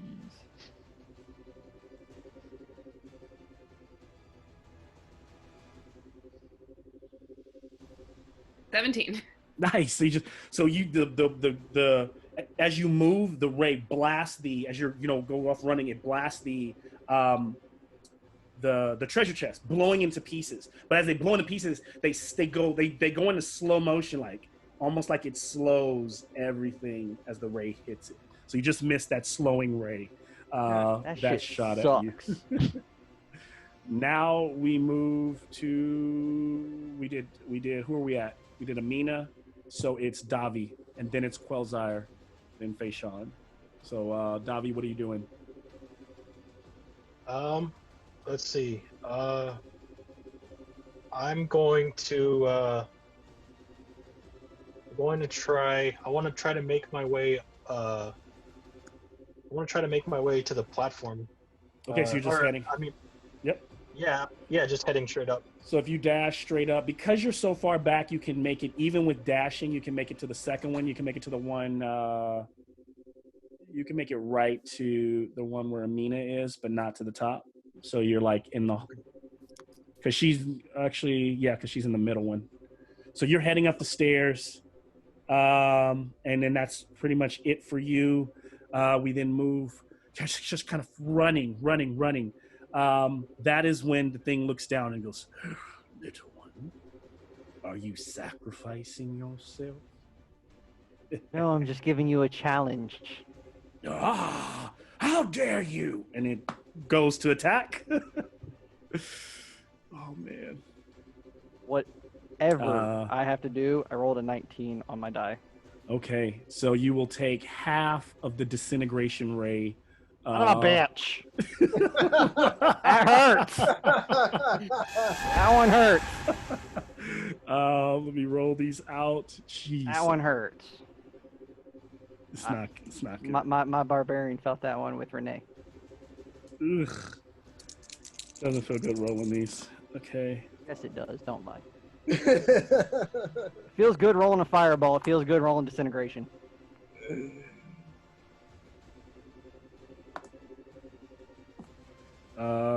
So it would be, 16 damage. Okay, that's not as bad. Yeah, because you got half. Yeah, I was expecting 30. I know it would have been 32. So 16. All right. 16. So he fires at you and he blasts you with the tear, and you kind of start to blow away, like your skin kind of starts to kind of peel off, and he's just, when he looks down after it's shot you, he's like, "Why are you still standing?" And you see that he almost looks a little bit frustrated, like he's just staring and now focusing on Tristan momentarily. That is when we move to Faishan, or Quelzire. That shit hurt, but I'm good still. So I'm right at the door. Yeah. How far away is he from the door? You're right. You're like right behind. Like you turn around behind you. That's where little man is standing in the doorway. Tristan. Yeah, and how far is the beholder from there? He's literally 15, 20 feet at an angle. If you look over here, he's just like floating right above Tristan. Okay. I'm gonna like peek around the corner and like grab Tristan's head and like push it down, and then like spit Dude, I'm out. 3 feet tall, my man. It's okay. I am a short dude. I don't want you caught in this. I'm gonna spit out a breath weapon attack. Nice. How far does your breath weapon go? 30 feet. Yep, you got him. Cool. So it's a dex saving throw of 12. All right. Well, he only gets a +2 to dex. So 10. It's not gonna do it. So roll to 8. So he takes the damage. And he takes 10 damage of acid. So it hits one of his little like beholder eyes, and it goes up and burns. And he goes, "Ah, God damn it! Terrible black dragon! How dare you spit in my face!" Starts bubbling a bit on the side of his face, his big razor sharp teeth, grinning. So we kind of push camera up to the room that's above, and Faishan, you're standing in that room. There's this book there, and the on top of it's kind of open, and on top of the book is that like ring, kind of a reddish rubyish ring standing there. What do you do? All right. Can I like use a bit of my like sleeve or something to grab the ring and stick it in my bag? Sure, you can. Okay. Okay. Are you trying to identify it, or just grabbing it and putting it in? I'm currently just grabbing it. So this is the ring. Damn, he got props and everything. So you have the ring. Yeah, I even got you. He has everything, but had to get up to get all up the there. pierce the potions. Where's the ring? He was something Oh, and then can I start just piling the money into a bag? so I'm just gonna say you're spinning she's your. within range of that portal, guys. I am, yes. I love that like her best friend Amina's downstairs getting her life handed to her, and she's just. I don't actually know what's going on down there. I would. Amina's gonna come up all singed. Next thing you know, she's gonna be like, "I work for Wayland Yutani," and just like teleport out. Right. Counter spell. No. Great. So yes, you're just cleaning up shop. You're just collecting everything. Yeah. What about the book? Were you looking at that book? No, there isn't a book. I thought there was a book. Or there's Yeah, had it's the a book book. with the ring on it. So Sivril, I know you haven't been able to do much in this game. I feel really bad. You're petrified. So like, you're stuck in this state, and I imagine you can't speak, you can't talk to anyone, but strangely you feel aware. You feel like you're trapped in your own mind, and you can kind of perceive what's going on around you. Is there anything that you would be maybe adding or contributing, like thinking about, saying, just her perspective? I mean, I think I would be a little frustrated that I can't be casting the various spells I have all ready to cast. I would be, I don't know if, because I can generally phase step. I don't know if I would be trying to somehow get out of there by doing something like that. Yeah. Which probably wouldn't work. You just keep But trying to. I think I would just be trying to to do whatever I could, but would be frustrated that I can't do anything. Yeah, so you just keep trying to kind of get out of the state, kind of trying to phase, and nothing is working. Nothing is holding, nothing's happening. We then move from Faishan, Sivril, Drax. It's your turn. You know that the big creature comes next. You are up and awake. Thank God you're back in the fight. You see Sivril's body there, petrified. Yeah, I'm just gonna grab her and then just run as much as I can up to the top. 'Cause Okay. I don't see anything else that I can do right now. How much damage would Sivril do if he just... A lot. What do you mean? Throw several at the creature, you mean? Well, I mean, if it comes down to it. I'm not saying you do it right now. I'm not saying it's a this turn kind of thing. I'm saying that on the table, she was like, what did you say, 10 times heavier than normal? Yeah, so she's so heavy, like Drax is just kind of picking her up and kind of lugging her up the first flight of steps. And he's like, you like collapse, you hear the rays blasting all around you. The place shakes as dust because, you know, rocks keep getting blasted as this thing is firing away. But at least you and her are kind of protected somewhat inside that first area. So now the creature doing Drax is done.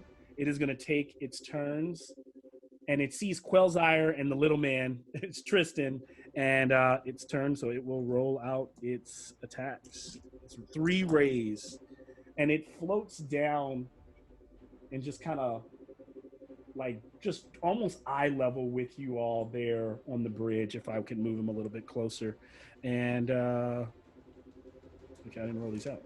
Okay, so we've got a 6. Doubles need to be re-rolled. Oh, this is not looking great. I don't like it. Why do you lie? This is not. You love it. Give me Quelzire. Give me Wisdom saving throw. Now you're still inside the threshold, so you're gonna get advantage on it. Tristan is standing at the doorway. He's not protected. I'm bringing it on, you one-eyed bitch.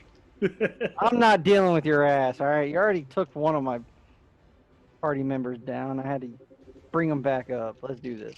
And a tear drops to Quelzire's eye because he almost said one of my friends. But anyway. Slightly. I got a 17. You did beat it as the sleep ray flies right over your head, and you are safe. The second blast is for Tristan. You need to give me a strength saving throw. Face of displeasure. Not any other saving throw? No. Shite. Alright. Okay. That's an 18 minus 1. Okay. So you feel like it like trying to like restrain you and pull you towards it, like almost like literally pick you up, and you break free, snap free from one of the eyes that is the little eyes is peering down, trying to get you.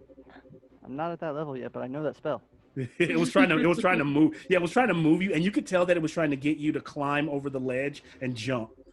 It was trying to move you. Damn it.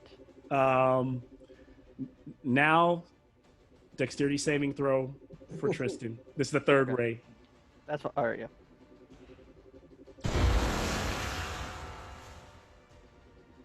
Dex 16. So your body starts locking up, and you know you're being petrified, and you like step back and shake it off, and you're okay. Oh, fucking Christ. Listen, I did this just because I have advantage. I have a better shot, but my stats aren't good. What are you? I do not appreciate these insects making my life difficult. That wizard must be giving you his powers. And then a little bit like a cockroach. Tristan, it's your turn. Top of the new round. Okay. Crap. I'm trying to. Fourth turn 4. Jeez. Okay. That sky is swirling above. I have a question. You said instant death, right? If we go off any ledge, right? Instant death unless you can catch on one of the rocks flying by, you will fall into oblivion. Is that because there's like no ground or There's something? no ground. It's just the whole thing is floating in the sky, and there is like the air is light. It's magical, but yeah, you would fall. Okay. You'd probably fall for a long time before you. I got a question. Okay. If Tristan just full blown pulls a cast from Renee's game and casts fly on himself, Totally doable. would he survive? Yeah, he can fly. You can't fall. I'm trying to get it to make believe that the beholder thinks I commit suicide. Ah. Like I'm trying to be like. Now, You beholders win. are extremely perceptive, so you'd have to give a. Like if there's any form of clouds or it would have to anything- be a deception check. You can fall into the clouds, and I can do a deceptive. I can do Everyone? a save against your. You can either do deception or you can do stealth. I'll allow whichever one you think. I know I'm probably might either one of I'm those. Or you're slightly better at stealth. okay. So you can fly. So you're gonna fly off the edge. He's gonna jump off. Well, I was just gonna like fall off and Fall once off. like clouds imbued, cast fly on myself and kind of just stop right there, kind of like hovering right below the surface of water, but just of like a cloud. You're like under the cloud somewhere. You fall through. So as you step off, Okay, hopefully this is good. 17. all right, nice. And on his, I think that'll be. So on his wisdom, he did not roll very high. So you beat him. And so almost with that move that he just did, the ray, he's like, it worked. I got you. And Tristan makes like the sound. And he floats and he's like sitting under the cloud. And he's like, one down. And he kind of looks up. There's like Wilhelm scream. Yeah. And with fly. Now I don't. This is going to be a DM thing with fly, because that's a 3rd level spell. So that's one of my 3rd levels. I have a 60 feet movement for that. Okay. Can I still move or no? With fly? Oh, yeah. So you like jumped off and you can still. Yeah, you can still move. Where do you want to be on that 60 feet? Caddy corner of him, but in the top of the tower area. Oh, so you want to fly you want to end up flying up here? Yeah, but I want to be on like the opposite end of the building, so there's like 0 chance of him actually kind of spotting me. I'm trying to stay out of sight of him the entire time. And you're going to be flying. So you're like flying in this area over I'm here. a gnat. Okay. So I'm going to say I'm going to put a little blue thing basically saying that you're flying off the side of the tower there. Is that fair? Okay. Yeah, that's fine. All right, so he didn't see you, and he will respond by firing. As you move away, he fires a shot at Drax on the 2nd floor. Son of a... I'm trying. Drax, give me a wisdom save. It's a charm ray. You see him trying to charm you. Ooh, la, la. And he looks a bit hurt. Like you guys have done some decent damage, but he's still holding his own just because there haven't been a lot of attacks. But he is not like he's been taking them. We're too busy running to attack. Yeah.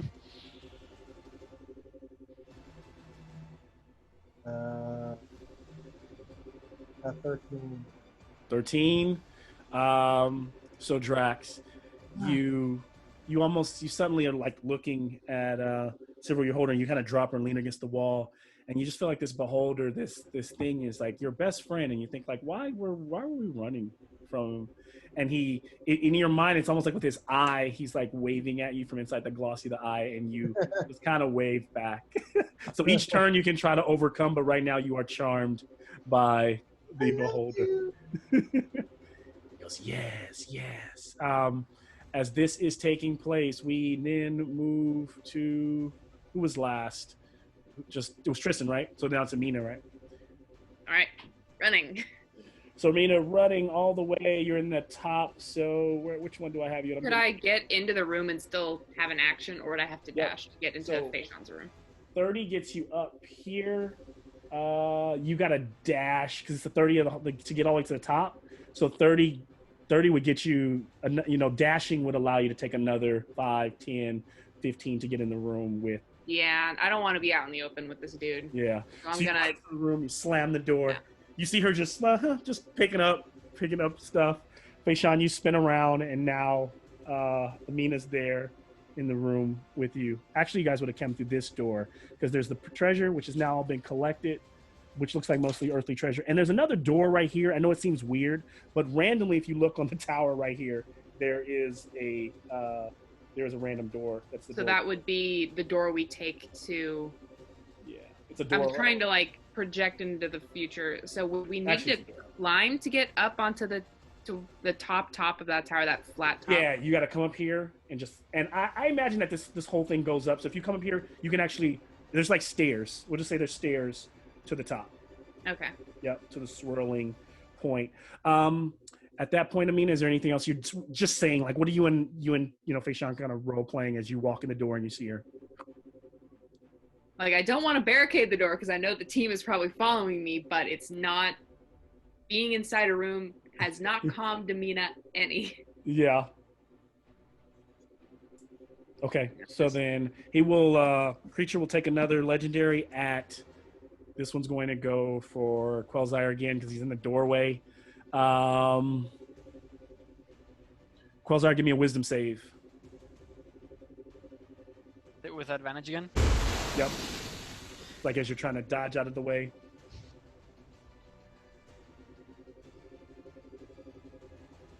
Non-natural 20. Okay, but you got it. So yeah, he was trying to fear Rayu. You're able to push past it, keep going. I know we're coming down last moments here, but we move from Amina to Davi, and then to Quelzire, and then to Faishan. Okay. So I'm in the room on the top of the stairs, right? Yes. Like almost to the bridge. Almost to the. Yes, you're the one that's closest to the. You're like midpoint, so you have one more up to where. So you're 30 gets you up to the tower to where the walkway is. Another 30 would get you in the room, or you could stand out there and kind of draw its attention, or you could risk that, or you could just stay inside of this top area, inside of here, because you're right here in the middle. Because I see. You have to go up. You have to move up a level. Yeah, I'll move up a level.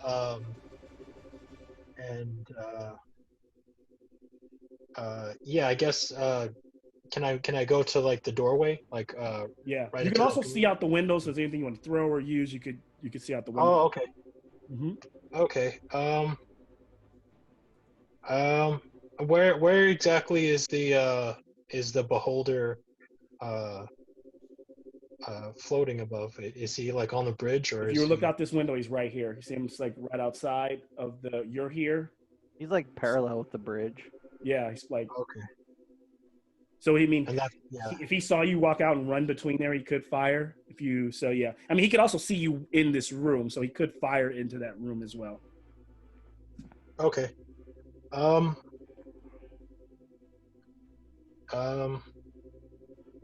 Yeah, I'm just gonna. Let's see. What was that sword that I picked up? You said it gave a certain kind of damage, like a certain. It's a +1 when you attack. Oh, okay. And then it does and radiant. then it does an extra radiant damage. Okay. That means you gotta get real close, my man. Yeah. Yeah. Or you go out to that ledge and if he comes close, you leap at him. Just try to catch That's on. what I was thinking. Nope. If you're willing to try it, you could also you could start to make your way out of this window, like basically like walk across the awning and on just try to leap on him on the next turn, or yeah, I'll do that. It'd be like crazy, heroic, could be suicidal, kind of.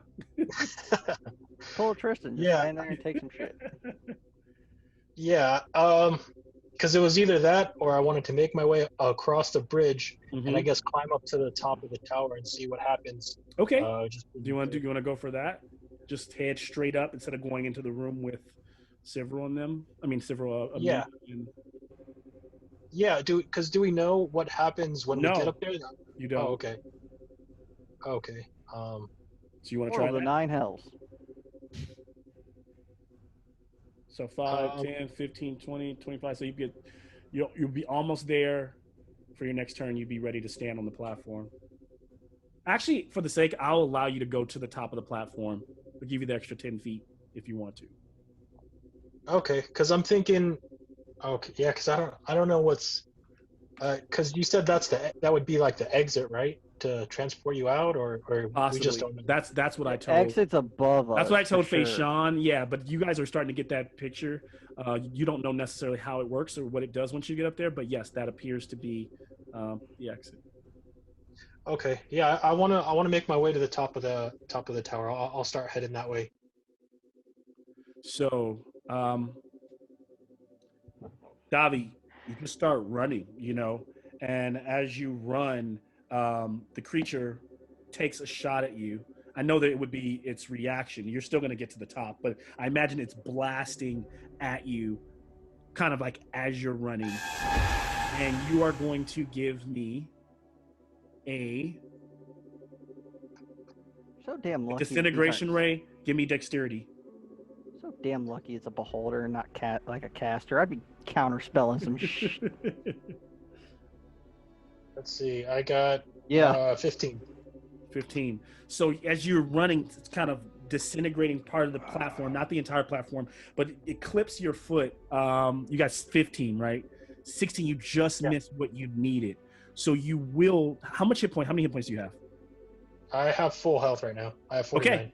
All right. So I'm gonna roll your damage. Not for long. 10d. Yeah, 10d8.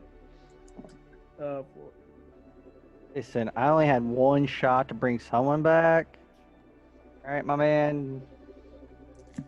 Like, No, I'm just saying. I think you picked the wrong person. Shield Master is 42 amazing. 42 damage, Davi. Oh wow, okay. So she gets blasted. It's almost like as you're running, the disintegration blasts and it throws you up. Kind of, you feel the searing ray across your back, and you end up flying up on the platform. As you land on the platform, a counter is put there. Everything starts to get very bright, and you start to feel your body as you start to levitate off the ground, pulling you to your feet. But you see that Davi is starting to float upwards towards the sky. No, I won't let you escape. So anyone, I don't know if anyone, I don't really think anybody can see it other than maybe Sean and Amina can feel something happening on the roof. I'm on the. Oh yeah, and you flying right there can see that. Basically, like when you're in that area, the runes activate and start pulling you out. But that counter means that it's like it could be somewhere between 1 or 2 turns before then, which the creature's still acting. So at this moment, I'm gonna move to it's Davi Quelzire. I got plans. I'm sorry. Could you turn the map around? I don't.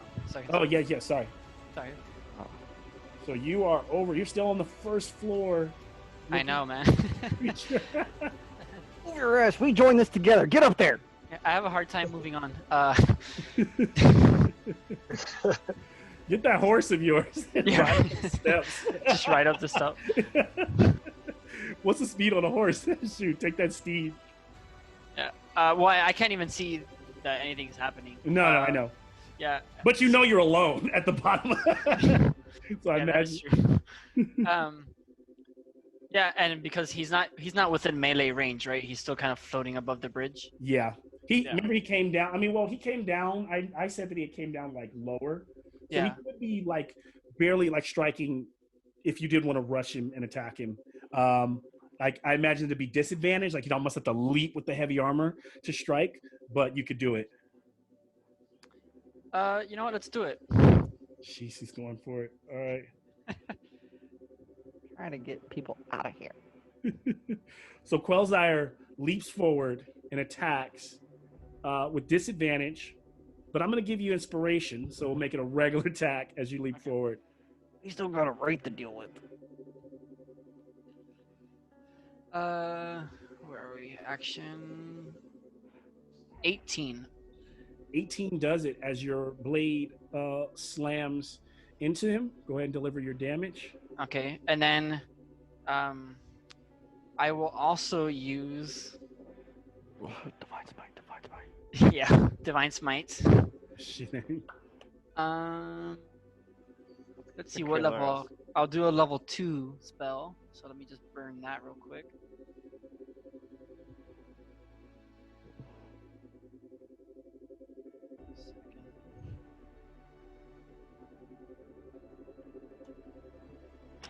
So I deal an extra 3d8. So Okay. it is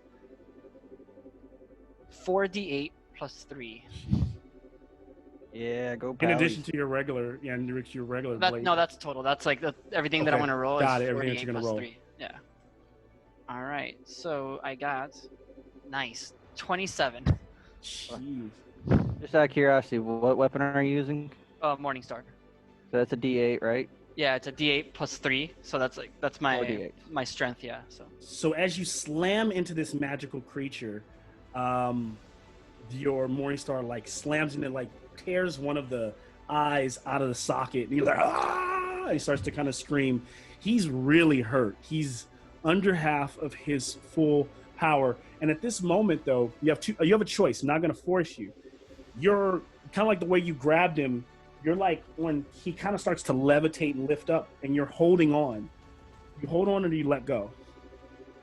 So I get a extra attack as I'm level 5. Yeah, you get to attack again, but So I'm asking can you. I hold on? Can I hold on and attack? Like, Yes. Can I just hold on and just pound it while I'm holding? You can. Cool. Yeah. So I'm gonna stay holding on to him. Like use my dragonborn claws to like. And so imagine he starts like floating upwards to get away from you, but you're locked on there. Yeah. So I'm gonna use like my claws to kind of like get a good grip on him, and then I'll just go ahead and pound it again. There we go. Yep. All right, go ahead, attack. All right. And what is that? So at disadvantage or is just a regular attack? I'll give you a regular attack. Okay.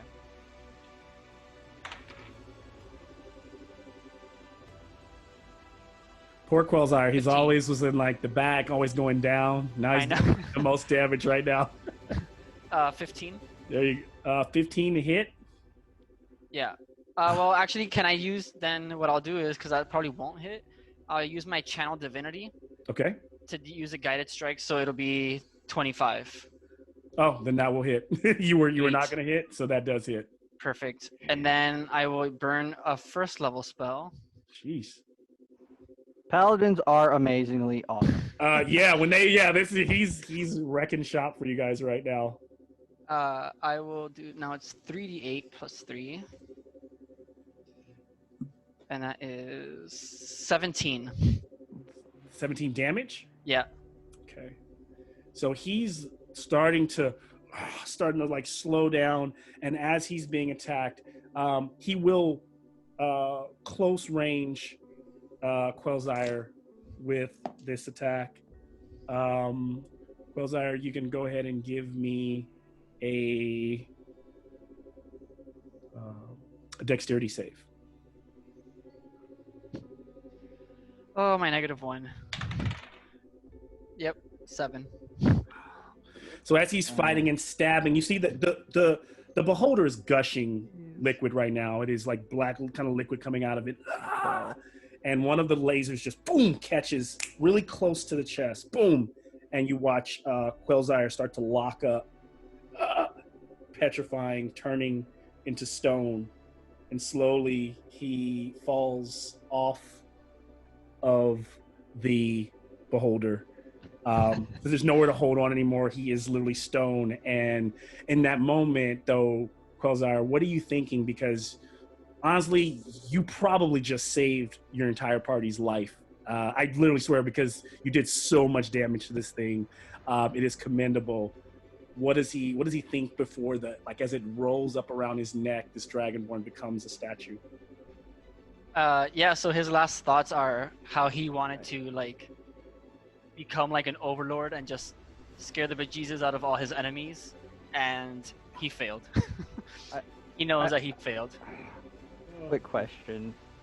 Yep. Kristen see this? Does anybody have a reaction? I mean, yes, Tristan does see it. I mean, Featherfall. Kristen, you're flying. Are you trying? So you said you're trying to stay out of sight. You're hearing the blast. Why don't you give me an advantage perception check? 17 Okay. It's and advantage. 6. So Gotta do it. 17 So plus you do 3. see. Okay. What do you want to do?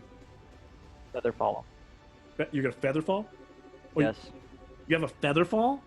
Oh, Yeah, I have a feather fall spell. It's a reaction. Nice. Okay. Nice. And so as you catch the petrified, describe what it looks like and where are you So allowed this to is move in and place him, or does No, he just falls very slowly. slowly? So he's kind of in a state of a slow fall, and as he does, as the creature's lifted away, honestly, like right now, where he would have probably either smashed into the concrete or tumbled over the side, he's falling in a way where he's falling onto the arcane floor, and almost the way the feather fall clips him, he like falls, and literally somehow but surely he falls upright. So he has this he looks like a heroic statue in the middle of the floor there. As he sees this, Tristan looks and goes, "Not today." And as he does Snaps his that, finger. the creature goes, kind of snatches its eye back over towards where that came from, and can't see you, and just lets off a blast towards, but even though he can't see you, lets off a blast that blasts off the side of the wall there, using up one of his legendary actions in frustration. At this moment, it's Faishan's turn. Now, Faishan, you feel, even without making a check, that your bag is like glowing red. Like you can almost see it seeping through. Amina, you can see her bag is glowing. Don't know why, but you do notice that in addition to all that treasure that's in there. What do you want to do on your turn? Can I go out the door that I came in from? Yep. And see the beholder there? So I'm sorry, you're right here. So if you go out, you can go out and be here. You can start heading up the stairs, or you can do his cast. I'm gonna shoot him real quick though. Okay, yep. He needs to make a Constitution saving throw because I'm using Shatter. Constitution save. Oh my God, I was about to say he's like really good at Constitution. I was like, he's probably gonna pass this, and he crit it, natural 1. So yeah, he fails. So he takes 11 points of something.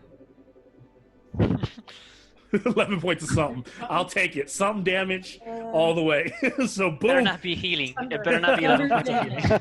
11 points of healing. Yeah. So it smashes into his face. You can turn and start to head up those stairs. You can. Yep. So with the rest of her movement, you can move like 5 feet from inside the room. 10, 15, 20. So you, we're just gonna say you're up there, and you start to feel that same power kind of lifting you. At that moment, She passed me. Yep. And Sivril is still frozen in the state of petrification. We move to Drax. Oh yeah, Drax is like, so He's dragging my man. Drax starts the creature, he kind of like waves towards and so the creature starts kind of like calling Drax towards him. So just kind of Can I roll to try and get out of it? Oh yes, at the end of your turn. So you start walking down the stairs, but go ahead and give me see if you can get out of your charm. Was it 7? You get -4 to that. Okay, then 2. So you're still stuck in it. The creature's gonna go ahead and let's see. I can't hardly really see anybody from this angle. So we can't use his legendary actions. He's petrified. He's my friend. So I'm gonna forego that. I'm gonna move to so I know we're over your time, Drax, but I'm gonna do one more turn. This is gonna be the last turn. Tristan, you're up. Okay. I know Tristan, you guys, if you have to go, don't be, feel free to. I'll try to fill you in, but I'm gonna go through this last turn. Tristan saw Faishan go towards the top right. Yes. Because this counted down. So Can this is he the last turn. speak to her without using an action real quick? Yes. I'm going to ask Faishan to hit him with the strongest spell that she knows. Oh, and by the way, I didn't get a chance. He was supposed to move, so he's moving 20 feet straight up. So he's at you guys' level now. Okay. So that was the only thing I was. I mean, actually, yeah. What am I doing? I forgo in my. So before the last turn, yes, he would have got his raise off on you two up there, and there's gonna be 2 rays, and then so 1 for Tristan and 1 for Sean. So death ray on Tristan. Natural 20. Jeez. Okay, so half, and Good time to get then it. Advantage for gnome, thank Christ. And then the other one was a 4. and disintegration spell for Faishan. Faishan, give me a dexterity save. And for the sake of time, I'm gonna do averages here instead of rolling them. I'm gonna take them down a little bit because I've been rolling mostly higher than the average. So.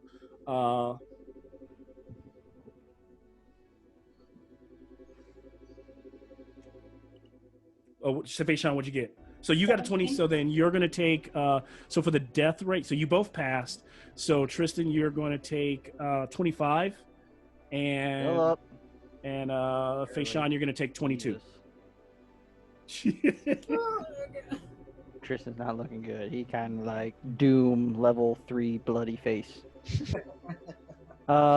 He just tells Faishan, hit him with the strongest spell you got, and he's going to continue with his 60 feet of flying speed to move kind of like catty corner to the back of him, where he can kind of see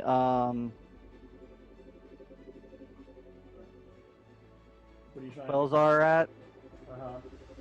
And he's going to hold a fireball to when Faishan casts. He's gonna hold a fireball. Yeah, he's kind of just like chilling, like in the clouds, kind of smothering him from vision, and he's going to hold until he hears. He's not there, you guys know that, but I mean, I'm just putting him so people can see him. He's like floating. So he hears whatever Faishan's gonna do. Okay, gotcha. All right, so it's Tristan. We move Tristan, then it's Amina. All right, so in the room, you said there was a book, or was there not a book on the table? There was a book on the table. Did you take it, Faishan? Did you take the book? You leave the book. You took everything, but you took the ring. You took the magic. I would have Everything's taken shiny. everything. She would have taken everything, so she's Okay, got the so no book. book. All right, fine for me. I want to exit the room, but I want to stay down on that lower level. Uh-huh. Could I get a shot off at him from that lower level? Is he like hanging? So you're like coming out of this door here Mm-hmm. and like getting a shot. So he's flying out kind of like somewhere right here is where he's at. Okay. So yeah, you could come around to this corner. I don't know if you can, hopefully I'm showing this. You can come out to this corner here. Yeah. Fire at him right there. Yeah, you could do that. All right. Also, quick question, because bonus action. With all of the shit that's getting thrown at me, did I lose Hunter's Mark? That's concentration. We never did concentration checks on anything every time you got hit. So I'm just gonna say you still have it. You still have it marked. Yeah. Yeah, I still have my 2 other spells. Heroic So it would have been fine, but just making sure. Yeah. I'm throwing it. It's a hard encounter, but it is a creature like well above you guys level. No, trust me, I know. Renee threw it at us with 3 people. So okay. you guys are doing pretty. You guys are holding your own. So all right. About to use my last 3rd level spell. I was holding on, and then. I mean, I thought you were dead, so he saved you. I was like, that's it, he's gone. I got you. I just won't be able to get out. And I didn't do that on purpose either. I happened to roll petrification and was like, oh, that's the ray. That's the ray. It sucks. I was hoping he'd still be like locked on, and it would just make the beholder like drop. What'd you like get? An anchor. Amina? Yeah. 17. All right. 17. I got you, Silver. I owe you a game. I know you spent this whole game just like frozen. Don't worry. I'm trying to get everybody original party the It hell happens. out of here. Trying. 11, All right. 20. 20. That will hit. Go ahead and give him damage. Oh no, that is the damage. Oh, that is 20. Oh, nice. So your arrow flies out, lands like directly in the corner of one of his eyes, the big eye, and he's like, ah, and he fires randomly. So literally based on that, it could be anyone from the top for his legendary action. So I'll roll 1, 2, 3, 4, 5, 6, 7, 8, 9. It's gonna be Amina because he rolled an 8. Oh. And damn it, the type of ray that he flings at her. Give me a dexterity save. Right. I'm like placing on my d20. You guys are rolling pretty high on these saves. I went out of the dice tray. So if you guys haven't caught it by now, pretty much you just need to hit 16s to save against. 19. So you save against slow as he just blasts another more rock starts spewing out slow motion on the side of you. There, Faishan. So we went from Mina. It is now Davi. It's your turn. Faishan's bag is still glowing. So out of here. I'm floating. Oh yeah, that's right. Shit. I'm kind of like levitating. Yeah, so you can still move around. Like, it hasn't completely taken you. So you've got your turn. To you. Throw the sword Amina gave you. Throw it. Yeah, that's what I was thinking.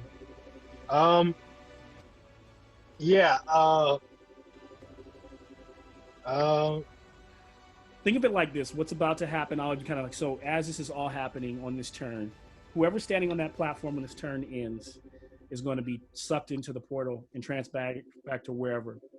Whoever is not on that platform, we don't know what's going to happen to them. The other way is kill the thing, finish it off, and maybe that saves everyone. I think we can do it. I think we can kill it. Me and Faishan have a coexistent turn together. Okay. Yeah, I'm gonna try to throw the. While I'm levitating there, I guess I'm just gonna try to throw. It's a long shot, probably. You have to throw either the sword or you have to leap at it. You have to do what Quelzire did, or you have to do not leap. I can only save one. I'm not gonna leap. No. Yeah, toss the sword Amina gave you. Toss a berry thorn.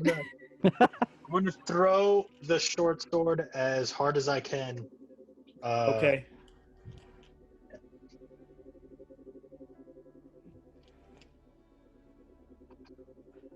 Give me your attack. Okay. With the short sword? Yep. And so when you throw something though, so this is for, you don't use strength. So instead I think your proficiency is a +2. So you're gonna use your dexterity instead of your strength, and that'll be your plus. So if your dexterity, whatever your dexterity number is, that's what you're gonna add +2 to the throw, to the D20. Okay. So Drax, give me your charm check now. Let's see if we can break you so you can at least have your final turn. You have your final turn to hopefully get out of it. -4. So I'm doing. I'm sorry. I'm doing. So roll a d20. Mm-hmm. Add 2, and whatever your dexterity whatever bonus your dexterity is. That's what you want to do. Oh, okay. Okay. See, I have 12 + 2 is 14.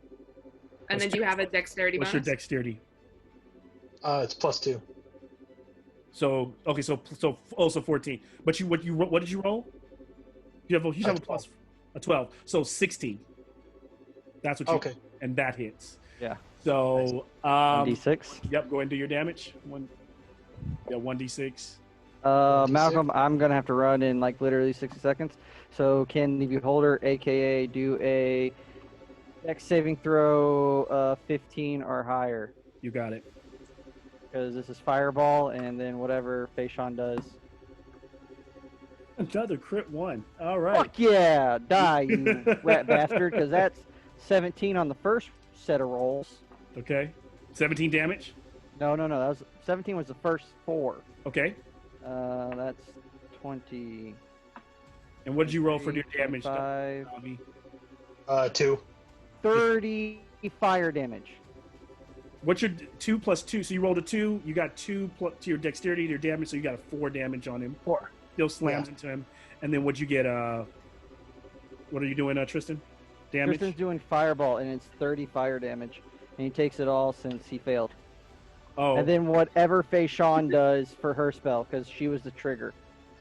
So it's a combined. So whatever Faye Sean describes, I'm cool with, because I got to run to Nick's party. Yeah, Okay. mine would be fireball as well. You're going to go another. Fuck yeah! I love you so much, Faye Wait, Sean. what is she doing? Yes. What is she doing? Mine would be fireball as well. Can we just do like a DBZ fusion Hobbs style fireball?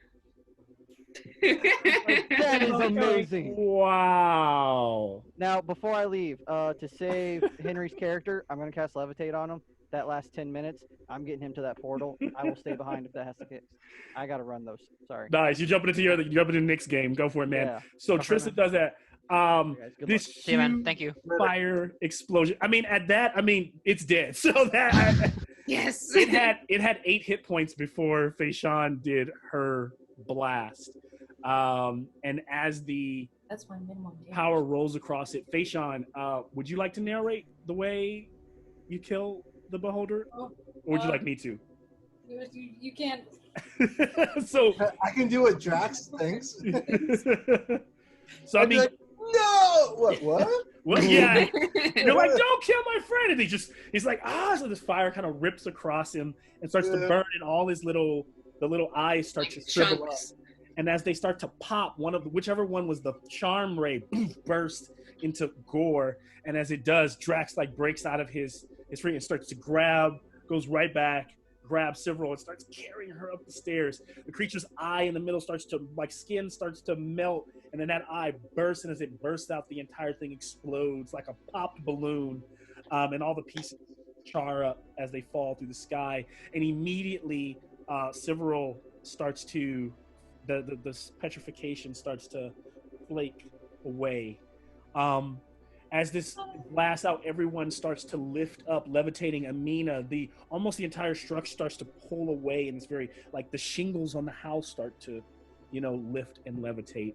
And you're all kind of sitting there going towards this bright green light, and I everything's. just want to say that Quasar is looking on with a stony expression. And as Quasar's body's lifting up, still being, and at the same moment that Cyril would have started to like petrify, he starts to do the same, and it starts to flake away. We start to see his black skin, his green dragon eyes open back up. He breathes life, and you all wake up. It's almost like a blast, a surge of light goes out, and you all wake up at the entrance of Wave Echo Cave, and you're standing around. Gundren is standing around you. So is Little Snatchel, and he's like, "Are you okay? What's going on? Wake him up! Wake him up!" I mean, there's Snatchel's kind of pouring water over you, and strangely, you guys are all just kind of laid out. It's not like you came back. You're all laid out. You're exhausted. You're cut and bruised, scratched. Your brains are all kind of muddied and fried. Snatchel grabs Amina by the hair, and he's like so happy to see her. Gundren is like patting Drax on the back, and Quelzire and waking up. And so as you guys all wake up, what do you guys say are kind of last moments? What do you do here? I was useless. You feel it. He's like, it is fine. It happens sometimes, young warrior. We'll have to. That is why you bring good magicians with you.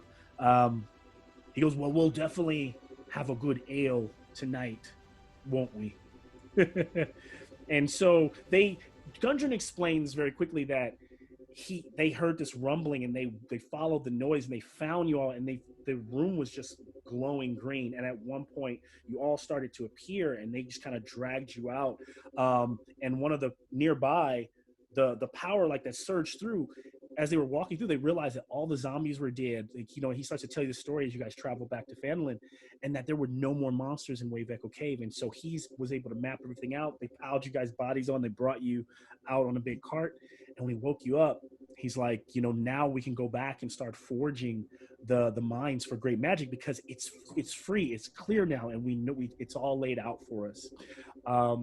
And so, as we end here, I'm gonna turn it over to you guys. Some weeks go by, some days, whatever it might be. It might be the things that you would have done with yourself within the first couple of days or the first weeks, or what you would have done with. I mean, the treasure that you had in that room alone, Faishan. I don't know if she shared it with anybody, but there was like at least 1,000. Yeah. There was at least 1,000 gold. Except the ring. Bring the book or mine. Everything else I'll share. The ring, by the way, was an anti-magic ring. So if you would have put it on, it would have activated for an hour and would have put a blast out around 20 radius feet. Anybody inside of it could not be affected by magic, which means that every ray, if everybody would have just stood inside the bubble, it was meant for. I thought Faishan was going to get it, put the ring on. Faishan's like, I cover my hand with my sleeve. Hey, man. And so you would have been able to protect it. So he would have essentially been useless for an hour. His rays couldn't get through. But you guys survived anyway. It was awesome. And so yes, Drax, I know you usually. So Drax, what will you do with your new hard-earned money in the next coming days, or what will you've done and tried? Oh, you're mute.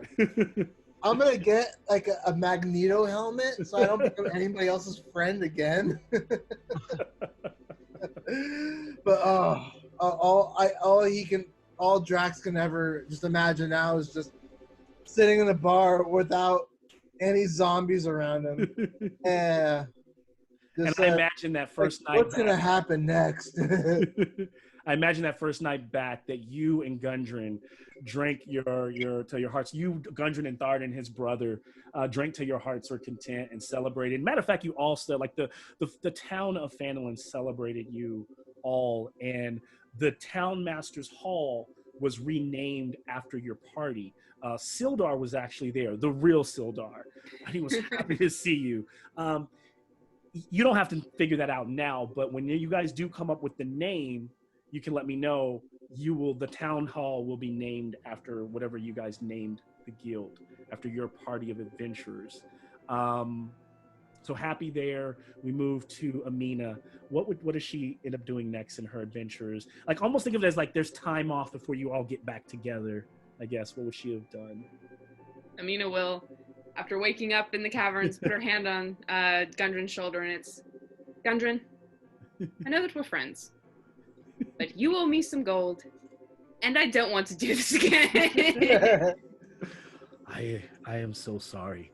If I would have ever known that it would turn into this, I just wanted you to bring some supplies. And, I wanted an adventure. I wanted to get away from the commune, see the world. I've seen more than enough of it. And then Snatchel tugs her leg. He goes, but Amina, if this didn't happen, you wouldn't have met me. And he's like, you almost killed me that first day. Yes, I did, but you were hard to hit. We kind of passed by there, and to Silverol, who's kind of gathered herself. I imagine you guys are all back at at Phandelver now, kind of in the tavern having a drink or whatever, or maybe she's in the forest. I don't know what she might. Silverol, tell us what you. I think she might have taken a little bit of time in the forest by herself. Yeah. A little frustrated that she didn't get to do too much before she was turned into stone, but I think ultimately circling back and the book upstairs also had another spell in it, so that would have been the other. Yeah. We don't have time for these things. There's a beholder. We can't go around reading books at a time like this. What do you think we are, wizards? I tried to treat it like a dungeon and a boss fight, so yeah, it was definitely tough. So Silverol, back to you. So communing with the forest. She would have. I think she would have ultimately circled back maybe after a couple of days to the group in Phandelver and hanging out with the party. Yeah. So, yeah. Excellent. And she just during her time in the forest was probably really quite refreshing and building herself up. And while she communes with the forest wherever she's from, she's also gets like almost telepathically while she's meditating one day. I'm forgetting his name right now, but the druid, he starts to commune with her, and he tells her that ever since that whatever that happened, they all felt like an earthquake. He's like, Thunder Tree has been great. Like all the twig blights have like died in the area, and that he's growing it. He's turning this place into like his garden, and he's got a new batch of moonshine. So he tells him like, whenever you get a chance to have Drax stop by, because it's stronger than ever. How And far away is that from Phandelver? you could have gone there for a few days and then come back. Yeah, it's like If I would have heard him toward the beginning, I might have been over there for a couple of days. So you go there, get a little R&R, you and him, or drink and talk all the things Druid, and you tell stories of everything that's happened, and then you travel back to see your group. Faishawn, you end up having now a book left that has all of this magic in it. I'll have to spend some time figuring out what's in there. But not only do you have this magic and all this money that you split, but you got that ring, anti-magic ring. What would be her next, her next action, or what do you think maybe we find her doing? How would we close out on her? Probably like going through and just trying to learn as much as she can from the new stuff that she got, specifically that spellbook. Yeah. And just that kind of stuff, helping her out around like the town and stuff, but for the most part, studying. So, in that spell book, she finds a passage. It's a plane shift spell towards the back that tells her about another a library of great power and great riches, but it's in the planes of air. It's back there in that world where the beholder was, where everything floats. And so she has the spell to go back there if she ever wanted to go to this great library full of great research. So she gains that. Talking over in the tavern, Drax actually learns of this white dragon that's been circling around, and they some of the one of the locals there tells you that that supposedly a large shipment of supplies was hit, and that this dragon flew north towards the cold, towards some ice pyre peak, and that supposedly all their ale was taken with it. So great riches ale if Drax ever wants to go after this white dragon. I turned my character into alcoholic. I gotta make like a weed smoker next, I think. Quillzire, what will we maybe find you doing? He would have been frustrated with the last battle because he couldn't really fight melee, right? So, Yeah. And so he would have bought a couple of like hand axes or something to throw. Yeah. And then because his dexterity is so terrible, he would have sucked really bad, like never hit any of his targets. And he would have gotten really frustrated and started bar fights to like take out his anger. And so late that first night, while everyone's like drinking and stuff and rabble rousing, suddenly a table gets flipped behind Drax as he's just hearing the story about the white dragon. We look back and Quillzire is just taking on several townsfolk. And then the bartender goes, "Come on, take it outside. Come on, please." And so Quillzire, I don't know if he obliges, but as he's walking towards the door, another big dragonborn walks into town. And funny thing is, people are like, "Man, it's not quite like a paladin thing to do." But this guy walks in. He's as big as Drax, and he kind of looks at Quillzire and he's like, "Why don't you pick on somebody your own size?" He's a green dragonborn, just yoked, and his shirt is off. And so they're just out there just tussling in the mud in the dirt. Sounds right. Why don't you give me a strength check to see if you win the fight while I move on to and this is it. So Davi, you're the newest guy to the group, kind of the rookie, and you made it through. What do we find this character now that he's kind of gone back to some civilization? All right, I gotta go, guys. Later, Drax. Yeah, man. And let me know about the next game. I can't wait. I will. We'll probably take a week or two off, and then we'll kind of bring it back and start something new. Cool. But Sounds good. I got a 22. I finally got a good roll on this. You whooped his butt. Like, he's knocked out and there in the grass. So Davi, did Davi jump off? Oh, there he is. So, Okay. so after partying it up at the tavern, Davi heads back home, and he walks in to see his brother Kurt Starfinder, and Kurt kind of asks him, "Where the heck have you been? You just went out to pick berries. Where have you been all this time? I was worried about you." And Davi tells him, "You're not gonna believe. You're not gonna believe what what I've been through. But I got some extra cash. Maybe you don't have to pull weeds for a while. You can actually find a decent gig. Uh, since you can practice your loot." buy you a new loot to get you a decent gig. That's awesome. And so he spends that time with his brother. He's there home, and hopefully he's had what he's experienced has kind of rejuvenated him. Kind of he's learned some things, and he's ready to kind of experience the world maybe again another day. And so they all rest, and we kind of pull back on the beautiful landscape of the Sword Coast. And up towards the night sky is, we hear the twink, we hear the party, hear the town celebrating and drinking, and somewhere in the distance we can see the Ice Spire Peak and the dragon silhouette kind of flying around, and will fade to black. So thanks guys for playing. You guys kicked that beholder's butt, so good job.